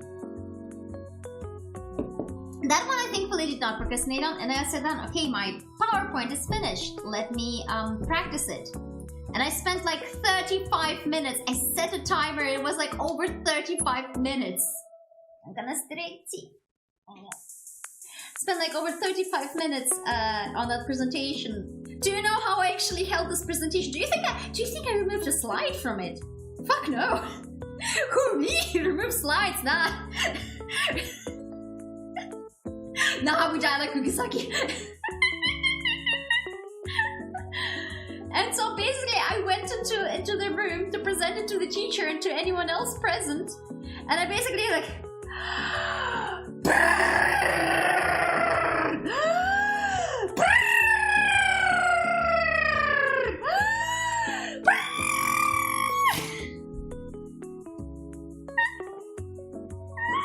breathing was optional.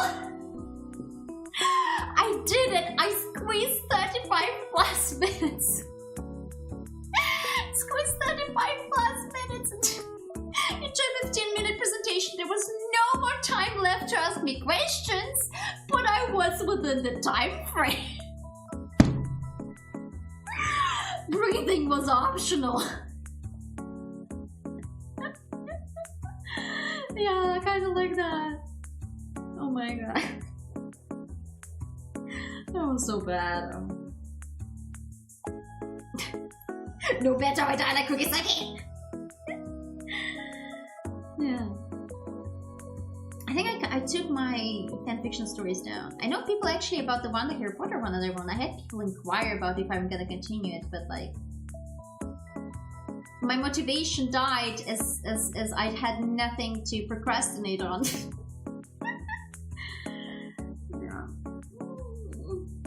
Yeah, that was it. I was really into Final Fantasy 9 and Final Fantasy 7, and I had like, I really like time travel fix-it fix. Which is like, this is the part I arrived at now in my Jujutsu Kaisen fanfiction obsession. First I wanted Itadori Yuji suffering, then I wanted to have like alternative universe stuff, like where things were a little bit different. And now I've arrived at the point where I entered into the search bar the tag time travel. Because I want to read a fix-it. But it wouldn't be Jujutsu Kaisen fanfiction if the fix-it went right. Would it? So there's gonna be glorious more suffering. This is the best way to do time travel, is that like your future knowledge becomes obsolete and you didn't account for something and everything goes wrong. Peak time travel. That's how you do it right. There's something I've been thinking of doing it, but I also don't know if it would be okay to do that. There is a creator I sometimes watch videos on. She comments on webtoons. And sometimes she drags them, sometimes she praises them, and she did a stream apparently with her significant other where the community decided for her which webtoon she should read on stream. We're not supposed to read webtoons on stream, I think. Can we like one chapter? Do you guys want to do that? Do you guys want to do that to me? We go on webtoon, you select the most cursed thing you can think of to make me read, and we read one chapter. Are we gonna get bonked? I think we're only get bonked if we read those we do, you pay for or you do daily pass. I think we should be fine. Do you guys want to do that right now? Since this is what I've been yapping about mostly. Actually, I can remove this Yapix finally from my list. I had a huge list of Yapix and it was growing bigger and bigger because I never found anything to... wait, DHL Express. Oh, lovely.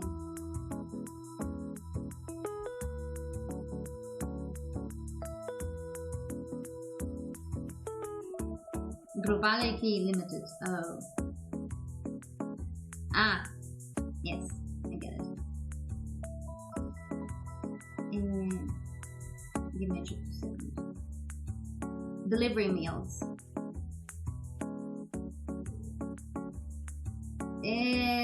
No information, lovely. Delivery of my bed. Delivery of stuff. But yeah, do you guys want to do that? Do you want to go on Webtoon with me right now? And then you can pick something first for me. No reply. Okay, well, we're doing it then.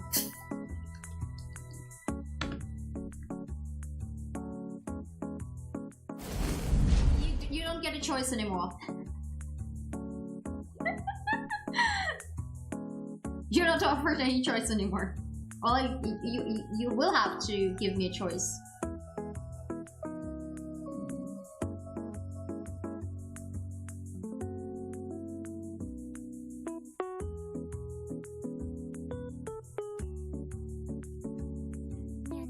Thank you for the follow, crowded panel there, Lyria. Okay, we already have something right there.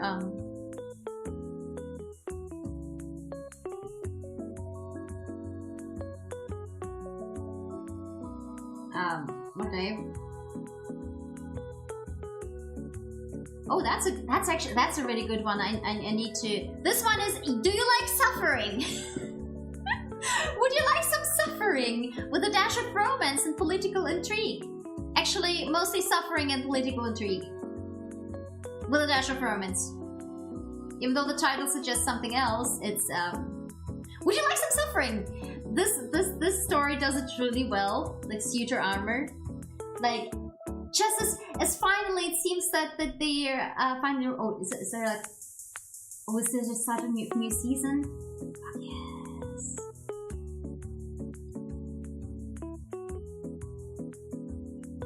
Alex Eek, who's that? But yeah, if it's the author, then my sincere apologies. No, it doesn't look that way. But yeah, like every time you feel like the protagonist finally has found a solution, things are gonna be improving. The author like throws such a fucking curveball that you're just left devastated feeling. They're like, ah. It's a game that often regarded as one of the worst indie games ever. Okay. I don't know anything about it. I don't know how the topic came to be, but make yourself comfortable. Okay, guys. Let's see what it was updated today, and or just generally tell me if anything catches your eye that you want me to read. This is good! This is good! 100% approved. School bus graveyard. Good. Very good. It sounds so bad. The title is so cliche. Not your typical reincarnation story. It's good. It's really good. It was also approved by the other person. I suppose. It's like, it's good, but it's... I dropped it recently. Like, I read it sometimes. This is also very good. But it's like a really slow burn. Which girl? There's lots of girls. There's lots of girls. This one's really good. As I said, not a typical reincarnation story, gorgeous. I tried reading this one. I don't quite agree with the criticism that it received by that one YouTuber that did it. Did the criticism on it. But at the same time, she's not entirely off either. I tried reading this. It was... Yeah, it's so good! Oh my god, it's so good! Very much recommend. I tried reading this, but it's like...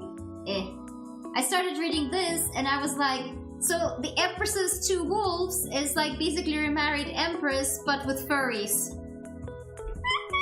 You heard it from me first, spoiler alert!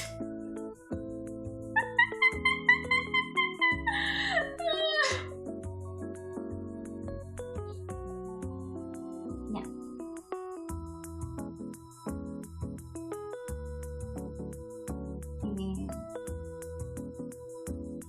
I started reading this one, but it was kind of bland, and apparently it's also very corny. So it is what I heard from a thumbnail about it. So it didn't really. This one,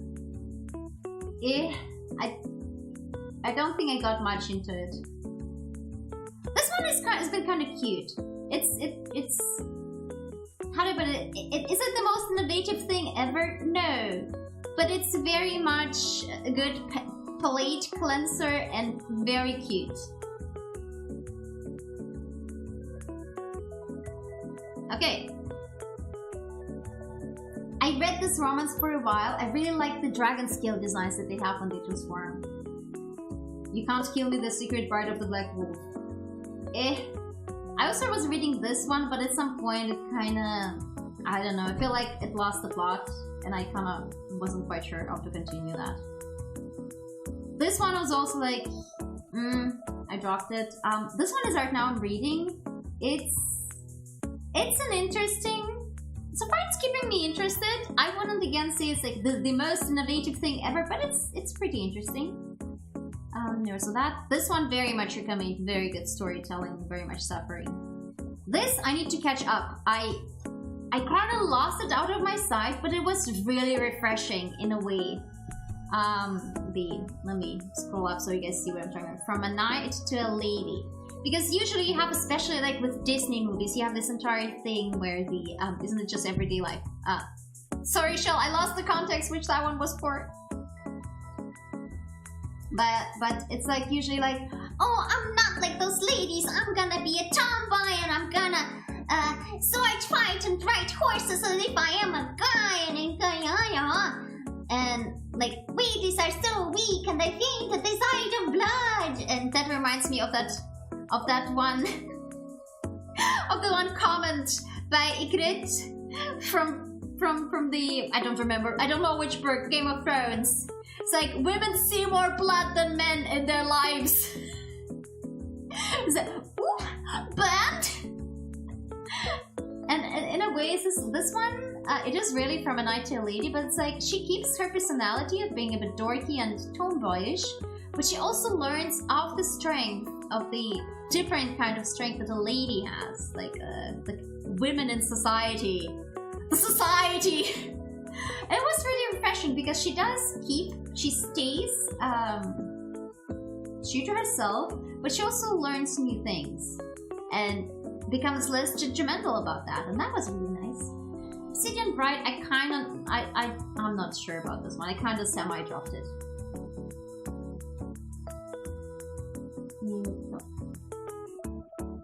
I started reading this, but it felt like too much of power fantasy where I was like, I don't need another one in my life. Oh, this one, it has an interesting concept, but I didn't really feel like continuing reading it.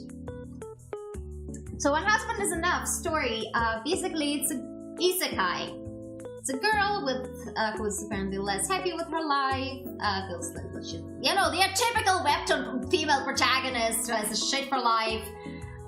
She gets to play this game, this immersive VR game where you basically play as this heroine who gets like, she needs to romance one of the main guys, and it's like super immersive and shit, and she picks like the highest difficulty, girl with the highest difficulty in her life circumstances, and then she sets her charm points to 999, meaning people become crazy when they see her, which leads to some pretty fucked up traumatizing shit.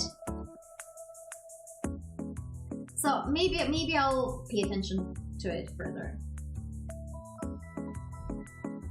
This one's been so far okay.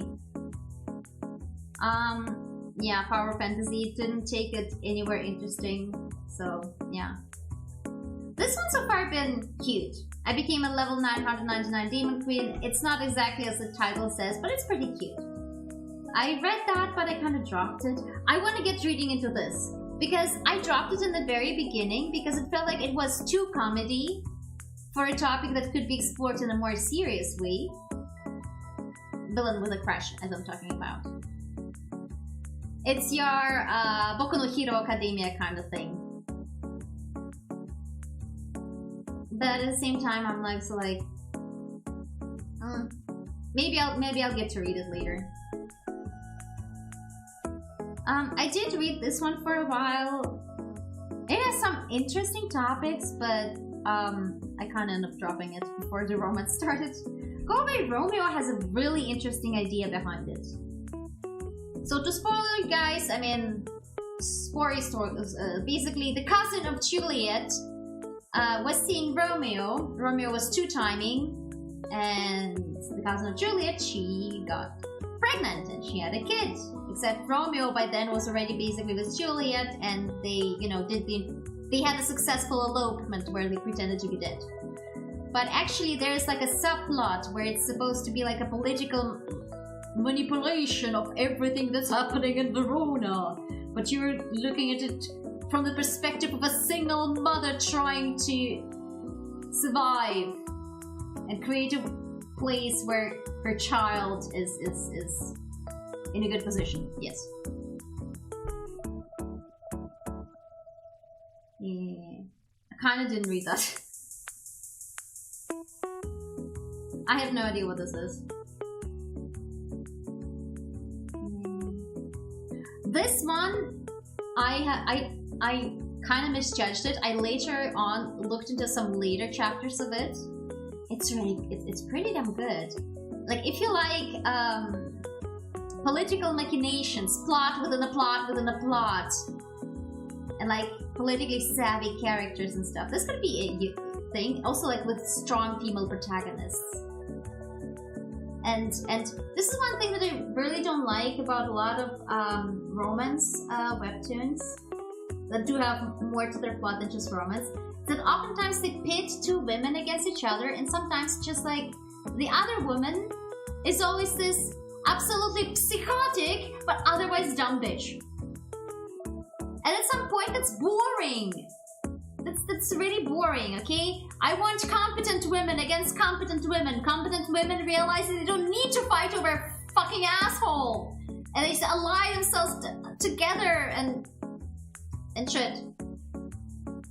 Competent, good women. And check the guy, the story.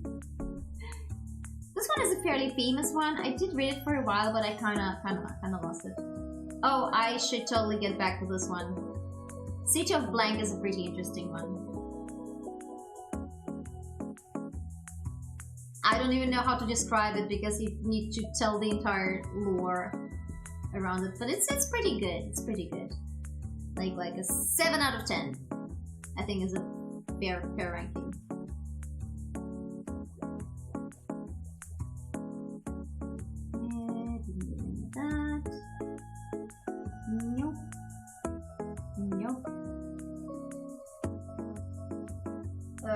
Just reading the title makes me cringe. makes me feel bad. Doesn't mean it's necessarily a bad story, but like sometimes you read the title and you're just like pinching the bridge of your nose. Yeah, it's really good. The Fish I Loved. This one was I kind of want to get back to it as well because it was pretty interesting. It has like a little bit of mermaid mythos, except the guy's the mermaid. The guy is the mermaid, and when he falls in love, he will become full fish, and will never be able to return to land. But you know, it's a romance story. I started reading this one, but I dropped it. But it's an interesting take on the like going back in time story.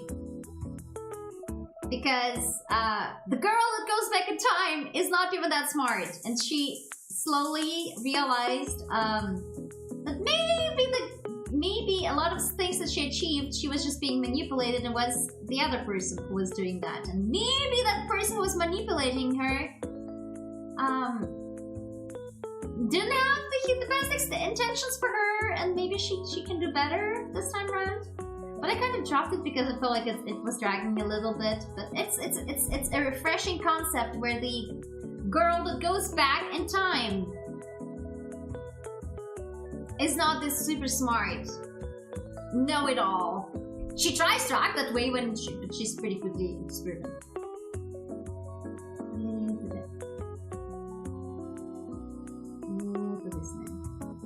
Not having any comments. Okay, this sounds fun. This sounds fun. Not gonna lie, this sounds fun. I should check this out.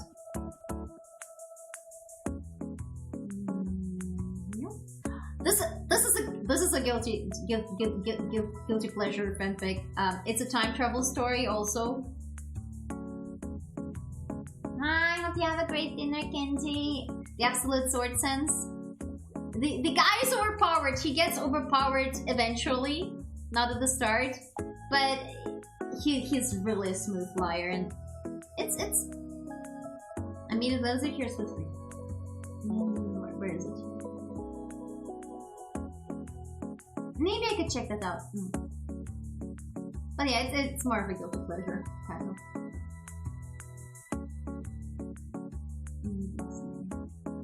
This is probably my top on this. Dark Lord's Confession.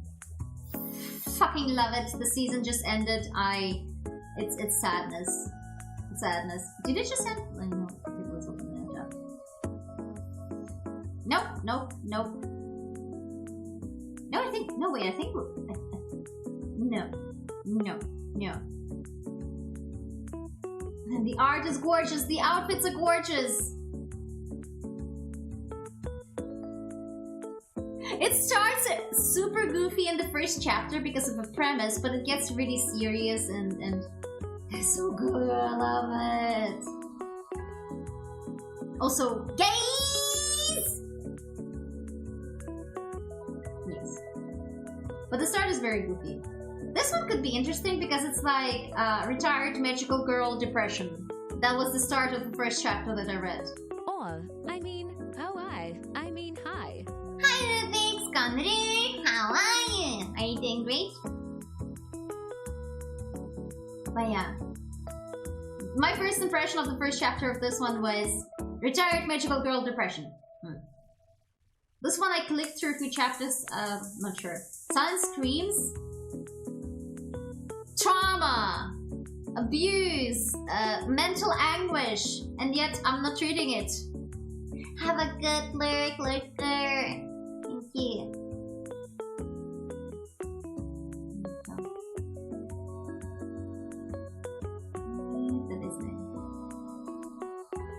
Yeah, I kind of dropped this one. Not because it's like bad, but also not good.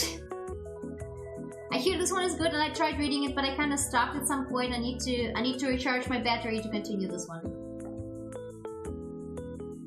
Wait, I didn't accidentally skip a good one. Did I? Nope, I don't think so. Enable this name. This one was pretty interesting. Like, there's like a known universe in to read that. Basically, it's like a bit of topics on chosen ones, but also pretty interesting. I tried reading this one, but it was like it got too overpowered too fast.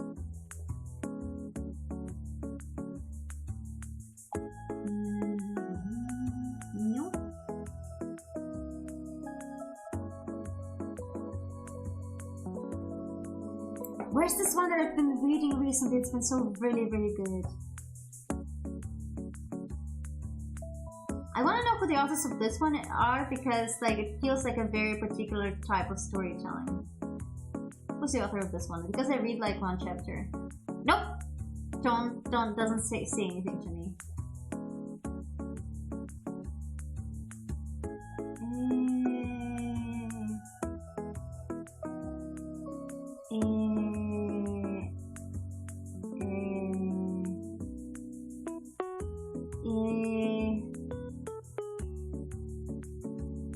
this one, I need to catch up on this one. This was pretty interesting. Made me for some reason think of Chrono Crusade, even though it's not, nothing to do with it.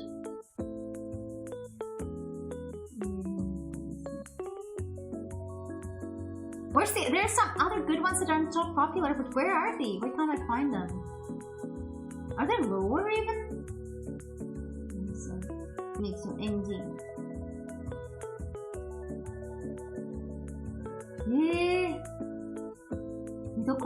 Actually, it surprised me that this manga is up there.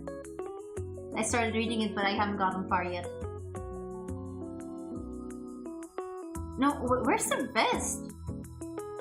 I feel like I'm missing. Am I missing something? I'm missing a lot of stories that are good.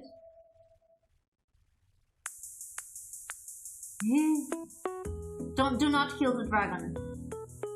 Oh yeah, Merryweather also publishes his stuff here. Their stuff here. I also tried to kind of drop this one. That they weren't going anywhere with that somehow. Oh damn, is it still pause? Villain to Kill was a nice. It was still overpowered, but it like compensated in a nice way, so it made it pretty readable. Yeah, dropped unfortunately. After devouring the previous combination. Jesus Christ.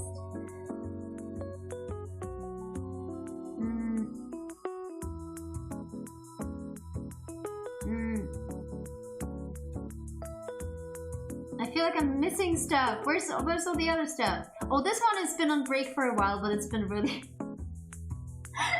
How would I put it? It's everyone is hot, but that's fine because the story is really fun. But like, it's been a while. I don't know if this will ever continue.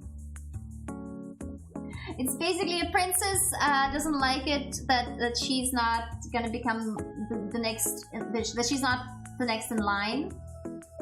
And it's the second wife's son who's like the next in line. So she kind of enters the competition for the throne because she's smart and strong, and she decides to, you know, recruit some help. And the help obviously has to be very hot men.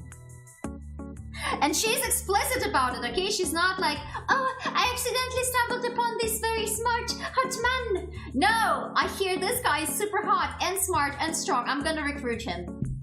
And so these men become the princess's jewels. Some more willing than others.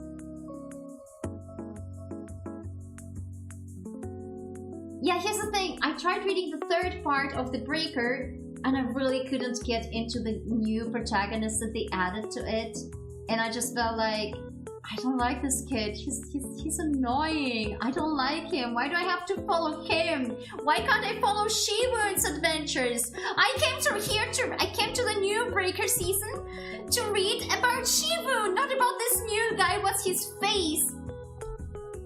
Who's not even interesting. Yeah. Oh damn, this one is still not being continued. That is sad. That was interesting. Yeah, I kind of feel like... Oh, this one has been also for a while on hiatus. This is also sad. Lady Night is really good. Very much recommend, but it's like it has only season 1 and season 2. I think it's also somewhere on the hiatus in season 2, but I think the author really needs to recover. Okay, for completed series, this is good. This is very light-hearted. It's very funny, but it's very good. It's very light, very wholesome. It's also one of those where you do have a villainess, but she's like, the character that you get, the protagonist, is basically a side character, but the main character does not become the villain, the main girl of the book. Yeah, the start of it was a bit slow. It gets better later on when Shiwon gets to being Segan. How many chapters do I have to suffer in order to get to Shiwon being MC again? And is it worth wasting my time is the question.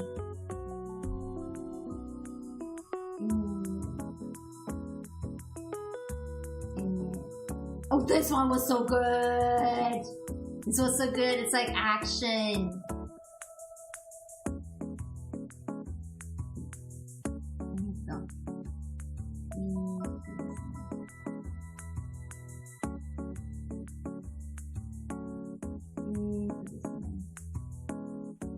Yeah, this was a huge depressor espresso. I did not quite finish it. I hope it ends well, but boy, this was one. If this was a book, I would have dropped it. If this was a book, this would have been one of my school books. Wished you were dead. But I kept reading it because, god damn it, it was like weekly updates make it more bearable, you know?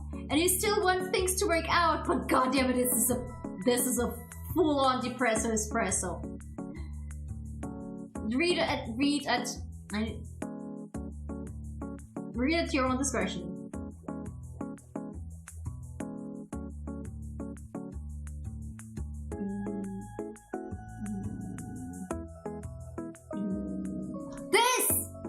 Or anything by Lyria is really good. This was really good. It was a very different take. You know, there was a really popular webtoon which also became like a live action and an anime adaptation recently. Like this year, the anime adaptation came out. The True Beauty. But this takes a very different, like a more deeper perception to the beauty industry and beauty standards as a whole. And in addition to character development, it's pretty deep. It's that deep, bro. No, it's pretty good. It's pretty good.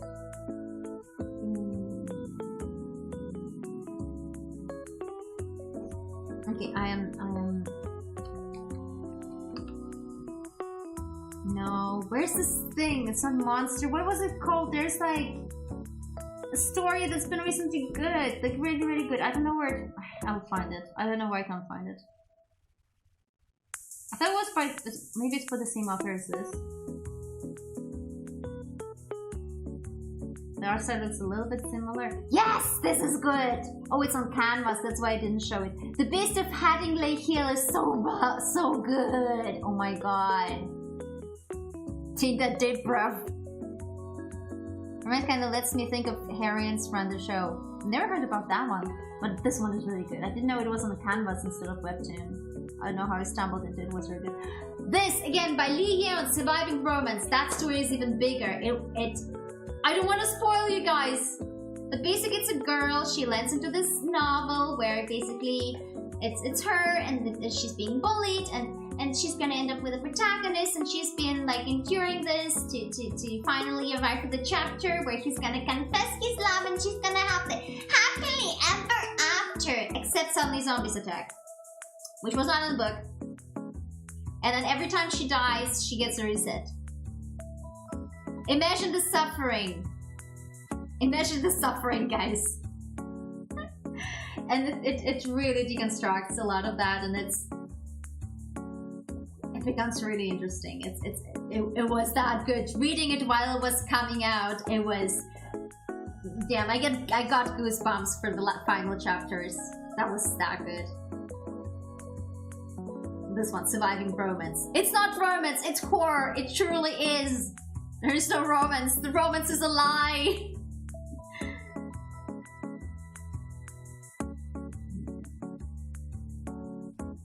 This one was pretty nice, but it felt like it ended fairly abruptly. I think she had... Did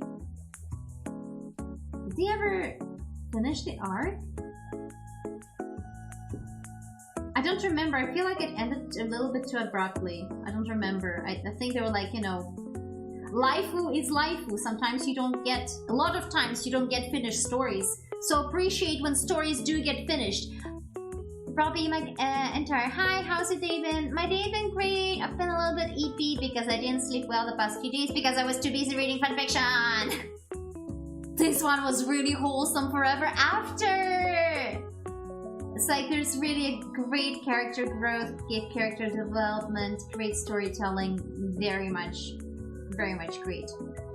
I know that the Future Armor and Forever After have like they were appearing around the same time, but like Future Armor is this gritty thing with like oh, you thought things were going well fuck you. And Forever After does have a happy ending in the end. It's much more.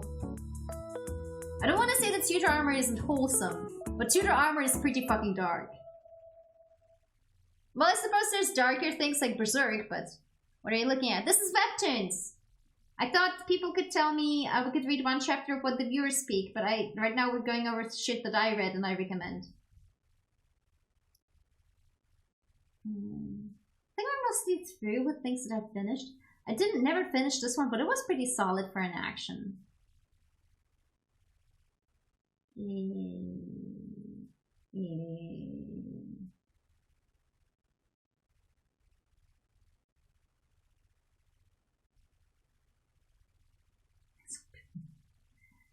I remember this one coming out. I guess it finished fairly quickly.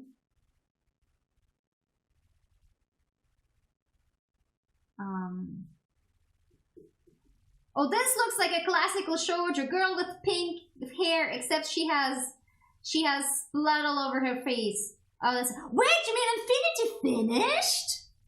Skipped around again, and I think starting from like 20, she wouldn't get more screen time. Oh, I'll see when are any of them shows. Like True Beauty got adapted into an anime this year, and I think it was also this year where the live action came out. But like, I don't feel like I've read the entire thing, but I don't particularly feel like watching it. Tower of God was also originally a webtoon and became Noblesse was also originally a webtoon and became an anime. Infinity is a webtoon about fencing. God damn it, I thought it was still running. That's why I haven't seen it in a while. I need to catch up where I stopped. It was nice because you guys know I used to fence. So yeah. Wait, it's finished? What do you mean it's finished? Did they break it off? Did they finish it? Oh my god, I need to finish this. I need to use my daily pass. Hope they allowed daily pass to finish Flawed and Mighty. That was pretty damn good. Also again, recommend. I think we're slowly... I think I finished season 1 of this, which was pretty good, but it like abruptly ends in season 2, so I don't know if I want to start season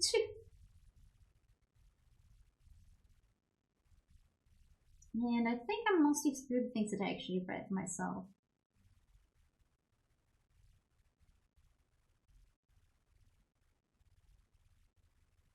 Yeah, I think I'm mostly through.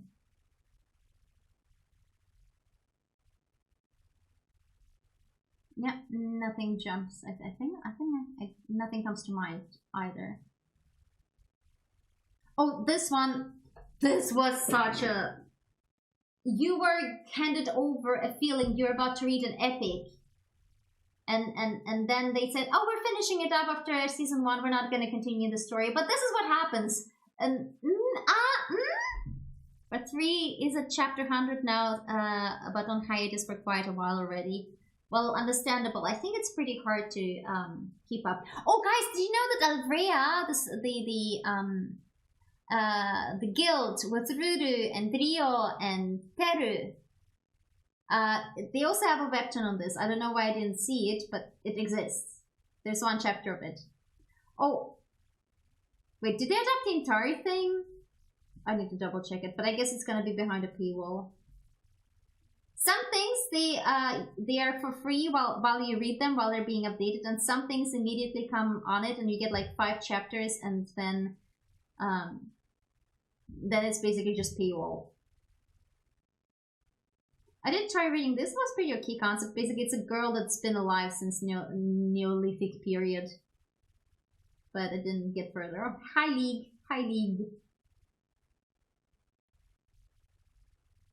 No, I don't.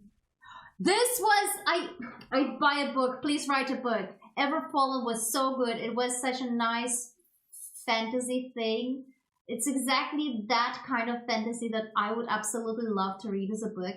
And there we're like, yeah, nah, we're not continuing this. Like, I'd read the books. I read all of them. Do you have source material? Do you have notes? I need it. I need it in my life. I need you to know what happens. Tell me everything. Ever Fallen, very much recommend, but as I said, it ends comparatively abruptly, which is pretty sad. Sometimes there's so many stories, so many good stories that never get finished, and it's just appreciate it when your stories end, appreciate when your manga doesn't get cancelled, appreciate when your webtoon actually finishes, because maybe something happens in the artist's or the author's life, and shit never gets finished. So many stories, they might be listed as finished, but they're actually abruptly ended, and like never truly finished. You never know the ending. You never know what happens. You never get to experience it, and it's so bad. It's so sad. Yeah, I think I'm done. Yep, we're done. Okay, so do tell, do you like, let's say among the top 5 of each day, is there anyone that you want me to read that I haven't read yet? And I'm just gonna BRB, mute my mic, and go make myself something to drink, and then we can read something you guys pick out. Please pick something out, any suggestion, and we'll read one chapter of it. Feel free to let me actually zoom out a bit. Yeah. Oh, I recently started this one. It's pretty cute. Okay, so I'm gonna put up a new BGM. Needs to be from Stream Cafe. Played it. Okay. There we go. I am off BRB getting tea.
Hi. I am back. Teenage mercenary. Sarah. Okay. Sarah has decided because nobody else is speaking up.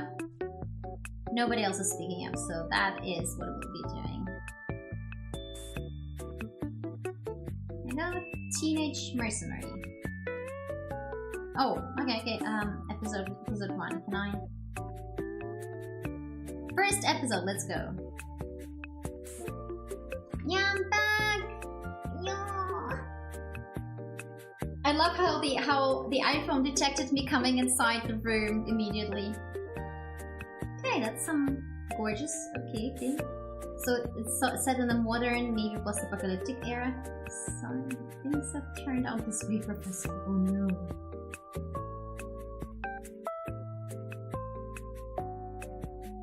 Don't say that, Major Kang. I'm the one who's sorry for putting you and your men in this situation. This rescue mission would have succeeded if only that goddamn informant hadn't turned on us. These men were highly trained soldiers, not just common militia. Not to mention triple the manpower what our intel projected. They knew the details of our plans and completely ambushed us. The whole thing was a trap to rope us into this mess. Okay. The guy gets kicked in. So, okay. Okay, we don't speak cursive in this house, sir! Nope. Doesn't look that way. Okay, I'm gonna give you guys a prediction. This protagonist guy, the blonde one, he'll do a time travel. He'll do either an isekai or a time travel thingy.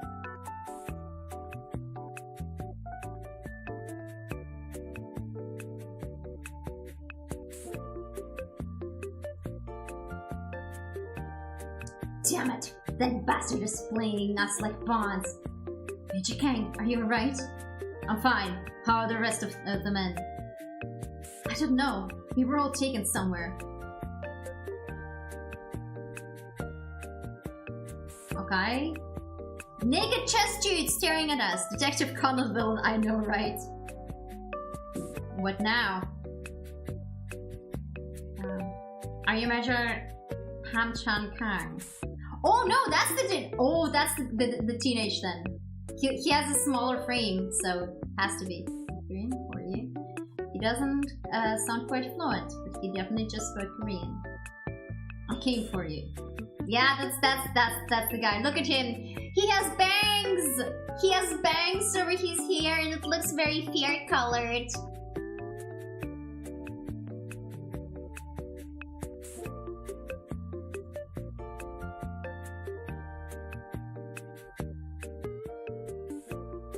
Can't name how I'm more for I came alone. Okay, that's to himself.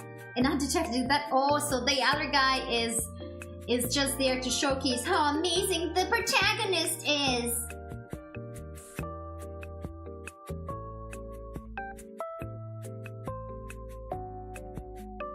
Yeah, look at him delivering pressure point punches, stabby touchies, stabby. Definitely stabby.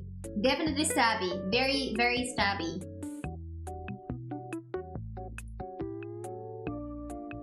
And we need to know that the guy who is very impressed by him is military, because otherwise it doesn't work.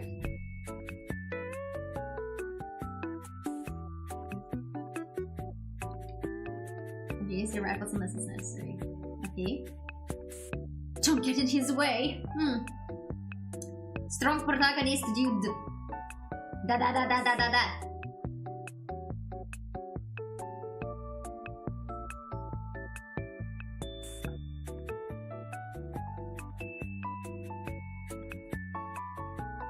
You bang.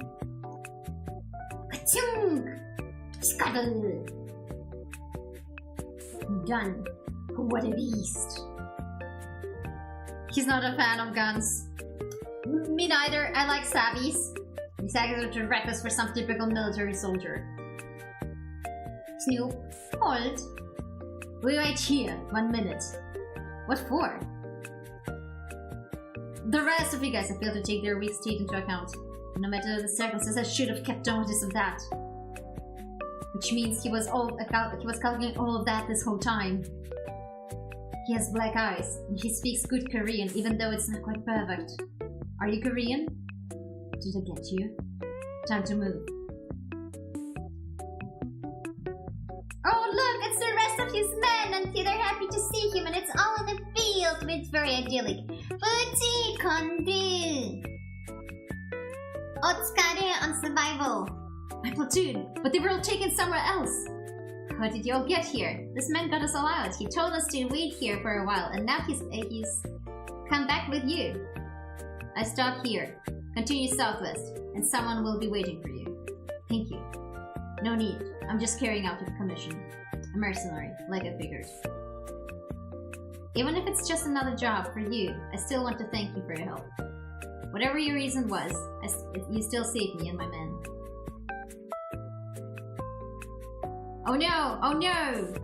The idyllic thing! They're gonna be ambushed! They're gonna be dead! All of them gonna be dead! Oh no! Kaboom! Beep! It's the mortar! Portable weapon used to fire bombs at high angles. Can't hear a damn thing. What about my men and the professor? Good, they're unharmed. Gunfire? Oh, now he's still fighting back by himself. I'm gonna see that it's just a kid though. What the? He's just a kid! Oh, I said! Called it! Isekai by explosion. Sadly not. No isekai for the poor guy. Called it! He's just a kid! 6 months later! Designers love this. Architects hate this. I don't know, I look at this and I'm just like, ah yes. Some very sick-minded designer came up with this.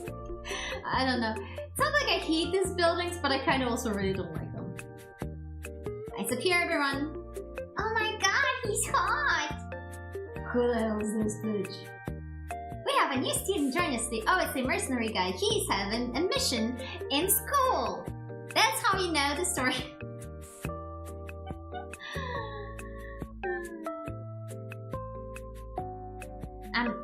It's a new Teenage Mercenary 000. Story by YC. Art by Rakyon. Assistance by Yuri Khan. Jongho Lee. JHS Studio. Every Wednesday. Share this series and show support for the creator. Leave a like and subscribe. Yeah, it's a translation, but yeah. Well, it does look interesting. Not sure it would be necessary something for me, but honestly, I just have too many things that I need to catch up on. To put ketchup onto everything. It looks alright. It could be a very good story. I kind of was expecting you guys to pick out something that looks cursed and funny so that we could, you know, discuss modern day rating. But most of the things that are in the top for a reason. With some exceptions. The guns that showed me a bit. Yeah. But yeah, I see, I guess she's the love interest, or she's like, you know what? There's this role in stories, like, if I had to go back, for example, for Shaman King, Manta, the small kid with a bob cut, the normal one. There's this role in stories where the role of the character is to get explained at, to represent the normal reader, and that's Manta in Shaman King, for example. And the way this is possible with this girl, it's possible that the girl is being the one who gets stuff explained to her.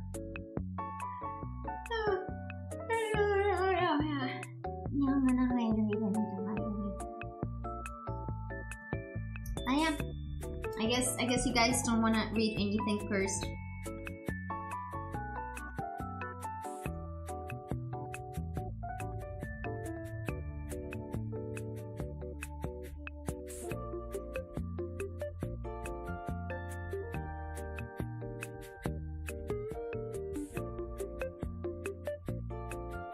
I always wanted to get into Shaman King, but never had time to. See, similar.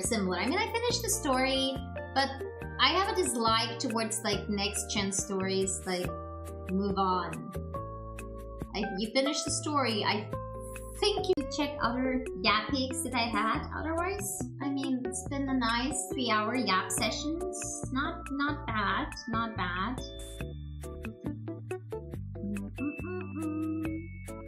Oh, I have some more about story writing and but also like cinematography. So I don't know if you guys wanna talk about that one.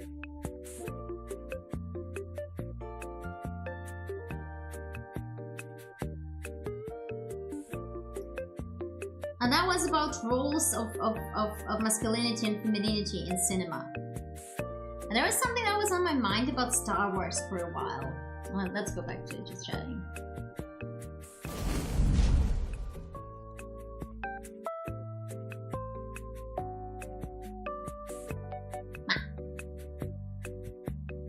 So, how many of you have actually seen Star Wars? I have a friend. She's been avoiding Star Wars like the plague. It is what it is. Not in a sense that like she hates it, but she has managed to avoid seeing it for so many years that she's like, nah, I'm gonna pull through. I'm not gonna watch it. And there was something that made me think. There were like different discussions about roles of femininity and masculinity in movies, and it made me wonder, like, such things as like changing the gender of a character, how much of an influence it could have. We have, for example, the original Alien movie where Ellen Ripley, was originally supposed to be a guy until they decided to make her her. I haven't, kind of sacrilegious as a computer scientist. And also never released a Lord of the Rings, only the first movie. Look, it's watch what makes you happy. If it doesn't make you happy, then you don't need to spend money on it. Money, yes, money, and time on it. Time is money, in a way. But yeah, this is something like, if there is a story that you don't particularly like and like it just doesn't flow, it's fine. There's plenty of stories. There's a bottomless pit of stories out there. Do what makes you happy. And I don't think it's sacrilegious as a computer scientist. Screw that. It's just fancy sword fights in space. You know how the original Star Wars, it's a farmer boy gets a wizard mentor. The good wizard fights against the bad wizard, and they rescue and the farm boy and the daring pirate rescue a princess. Wow, so much sci-fi. It's basically a fantasy story set in space. Come on. But in a way, I feel like it's the simplicity of the original Star Wars that tingled. My brain tingles. That tingled the imagination of people who watched it. And also, like, the effects were really great for the time. Like, really amazing. And I feel like it ignited that spark of imagination so many people that they wanted to have more. It's also probably where fanfiction was also a thing. Fanzines, fan stories, extended universe, through comics and novels and all that. Because the world that was opened to the public when the first Star Wars premiered was vast and ready to be explored. My brain trembles. I was going to Toshi Station to get some power converters. Never to be seen again.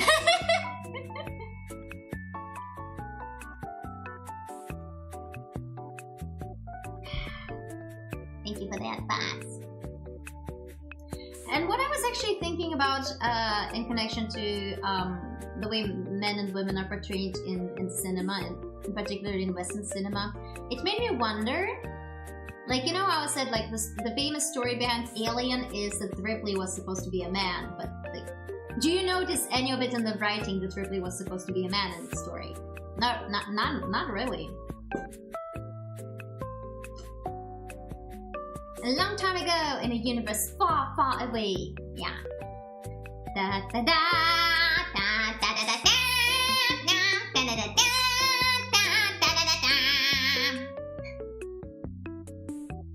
was kind of tired of the 3. It's been a while since I yapped this much. And so I was thinking, would Star Wars, the original trilogy, still work if you flipped genders of the 3 protagonists? That is, would you... If Luke was a girl, and Leia was a boy, and at this point, and Han was a woman. At this point, I would kind of like to say, no, I'm not saying that Leia should have stayed with Uncle Owen and Luke should have been adopted. I'm explicitly saying, because they are very distinct characters. Luke and Leia are very distinct characters with very distinct personalities. And in many ways, it made me think like, Leia is the one who has like traditionally more masculine traits a lot of times. Like she's very gung-ho, she's the go-getter, she's gonna do the thing, she's gonna do the rebellion, she's gonna face off and look down at the guy, the bad Darth Vader, she's gonna do all the stuff. But then Luke is the one who's like more on the spiritual side, which in many ways would be considered to be feminine if you went by conservative things. So it made me think, like, a gender swap. Would a gender swap really affect that much? If you just the main 3 characters, if you swap their genders, would it really have that much of an effect? The only thing that comes... No, I don't mean every character. I mean explicitly Luke, Leia, and Han Solo. These 3. And the more I thought about it, is that with the exception of the, you know, Ovoification of slave Leia, it probably would not... It probably wouldn't even change that much. Even the ovoification of slave Leia, I imagine if it was a guy, I imagine it would have been also like, Ma! For a lot of people. There were also people who did not consider the slave Leia outfit to be too sexual to begin with, like the entire situation. So I feel like it could have still worked out pretty well. And it makes me like really think about it, like, what makes a good story writing? Is that a good character writing when the gender doesn't matter? Or is... I feel like it really depends. Do you want to tell a story that's good, or do you want a story that... Like, does gender play a role in your story is what I'm trying to get at. Slave Leia was provocative even back then. Yes, but for a while I was paying attention to a lot of the people, you know, talking about Star Wars, you know, when the entire Disney controversy shit was happening.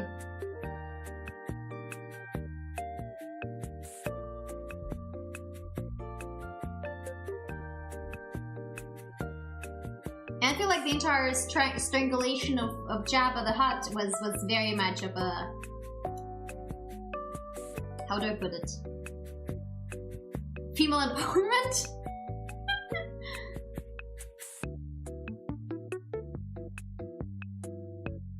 Yeah, that's the word I was thinking. Like, the question is, how much do you want gender to play a role in your story? It doesn't mean your story is bad.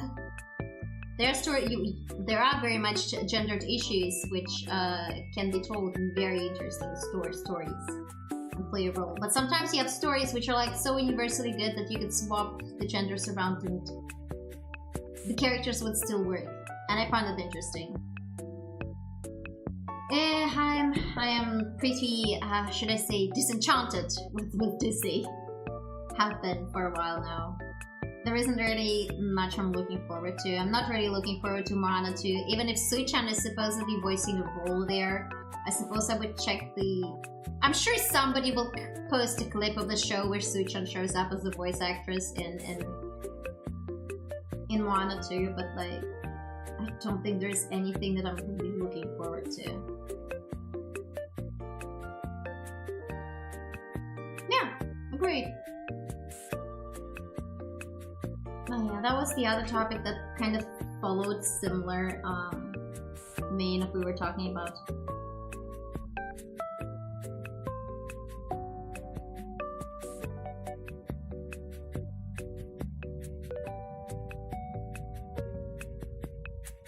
I'm also not really into the entire live-action remakes, to be fair, to be told.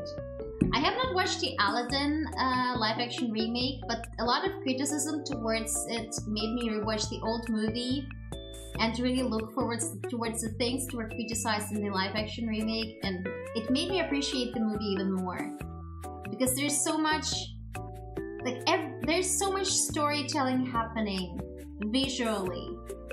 Like every scene has a reason why it's placed there. And it has a thing that it conveys to the viewer. Nothing is wasted. It's an extremely efficient storytelling. And it made me really like, that's some damn good cinematography there. But I should watch the remake to see what the people actually complain about. I just don't have the motivation to do it.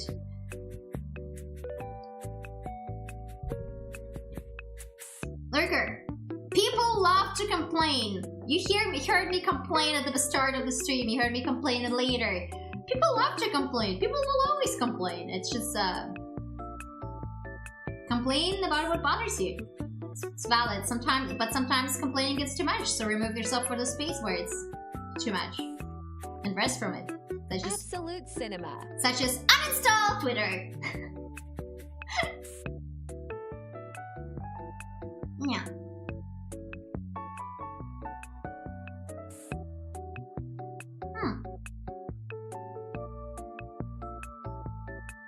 Hiya guys, I think I'll be slowly wrapping this up. This was lots of yappies. Oh, I'll try to sleep, though I'm fairly certain I'll still be reading Jujutsu guys. I think it would be a good place to stop. I kind of ran out of steam. No more steam in this engine. A lot of people looking at old media and complaining for the sake of complaining. I feel like there is like, yeah. Sometimes sometimes you have like complaints that are made like for the sake of complaining, like that one about yeah. You know what? I'm not gonna finish the thought because my brain's ran out of steam. But yeah, always a good yappies, I think. Who should we read? Oh, there is a lot of people online. Lots of people online.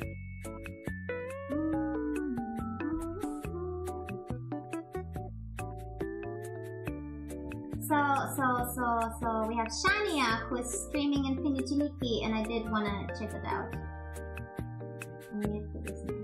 What was with everyone playing Path to Exile too? Is that a thing? Shiv is playing Life is Strange. Okay. D is just chatting.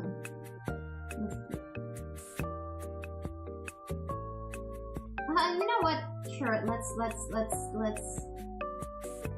Let's read Shania.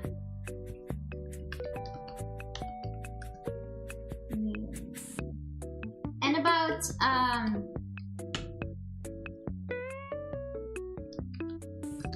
watching Star Wars. I don't really feel like watching Star Wars as a watch along because movie 1 through 6 used to be the movies I would put on running when I was working on cosplays. Meaning I have Star Wars. What's that? But yeah, no Star Wars and also no Alien watch along. Because I watched the movies 1 through 4 for Alien and 1 through 6 Star Wars so many times because it kept running in the background while I was working on cosplays. I think I've seen enough of them. I'm good. I'm good. Okay, mouse. Mouse, Patagon mouse. Mouse. One day I'll cover the commercial song. I'm trying to copy my own read message. I am hopefully succeeding. Hiya guys.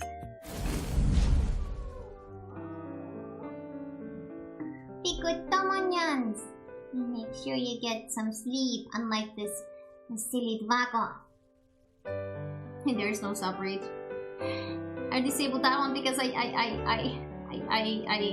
didn't have one that was very read-like. Okay. How about we do this?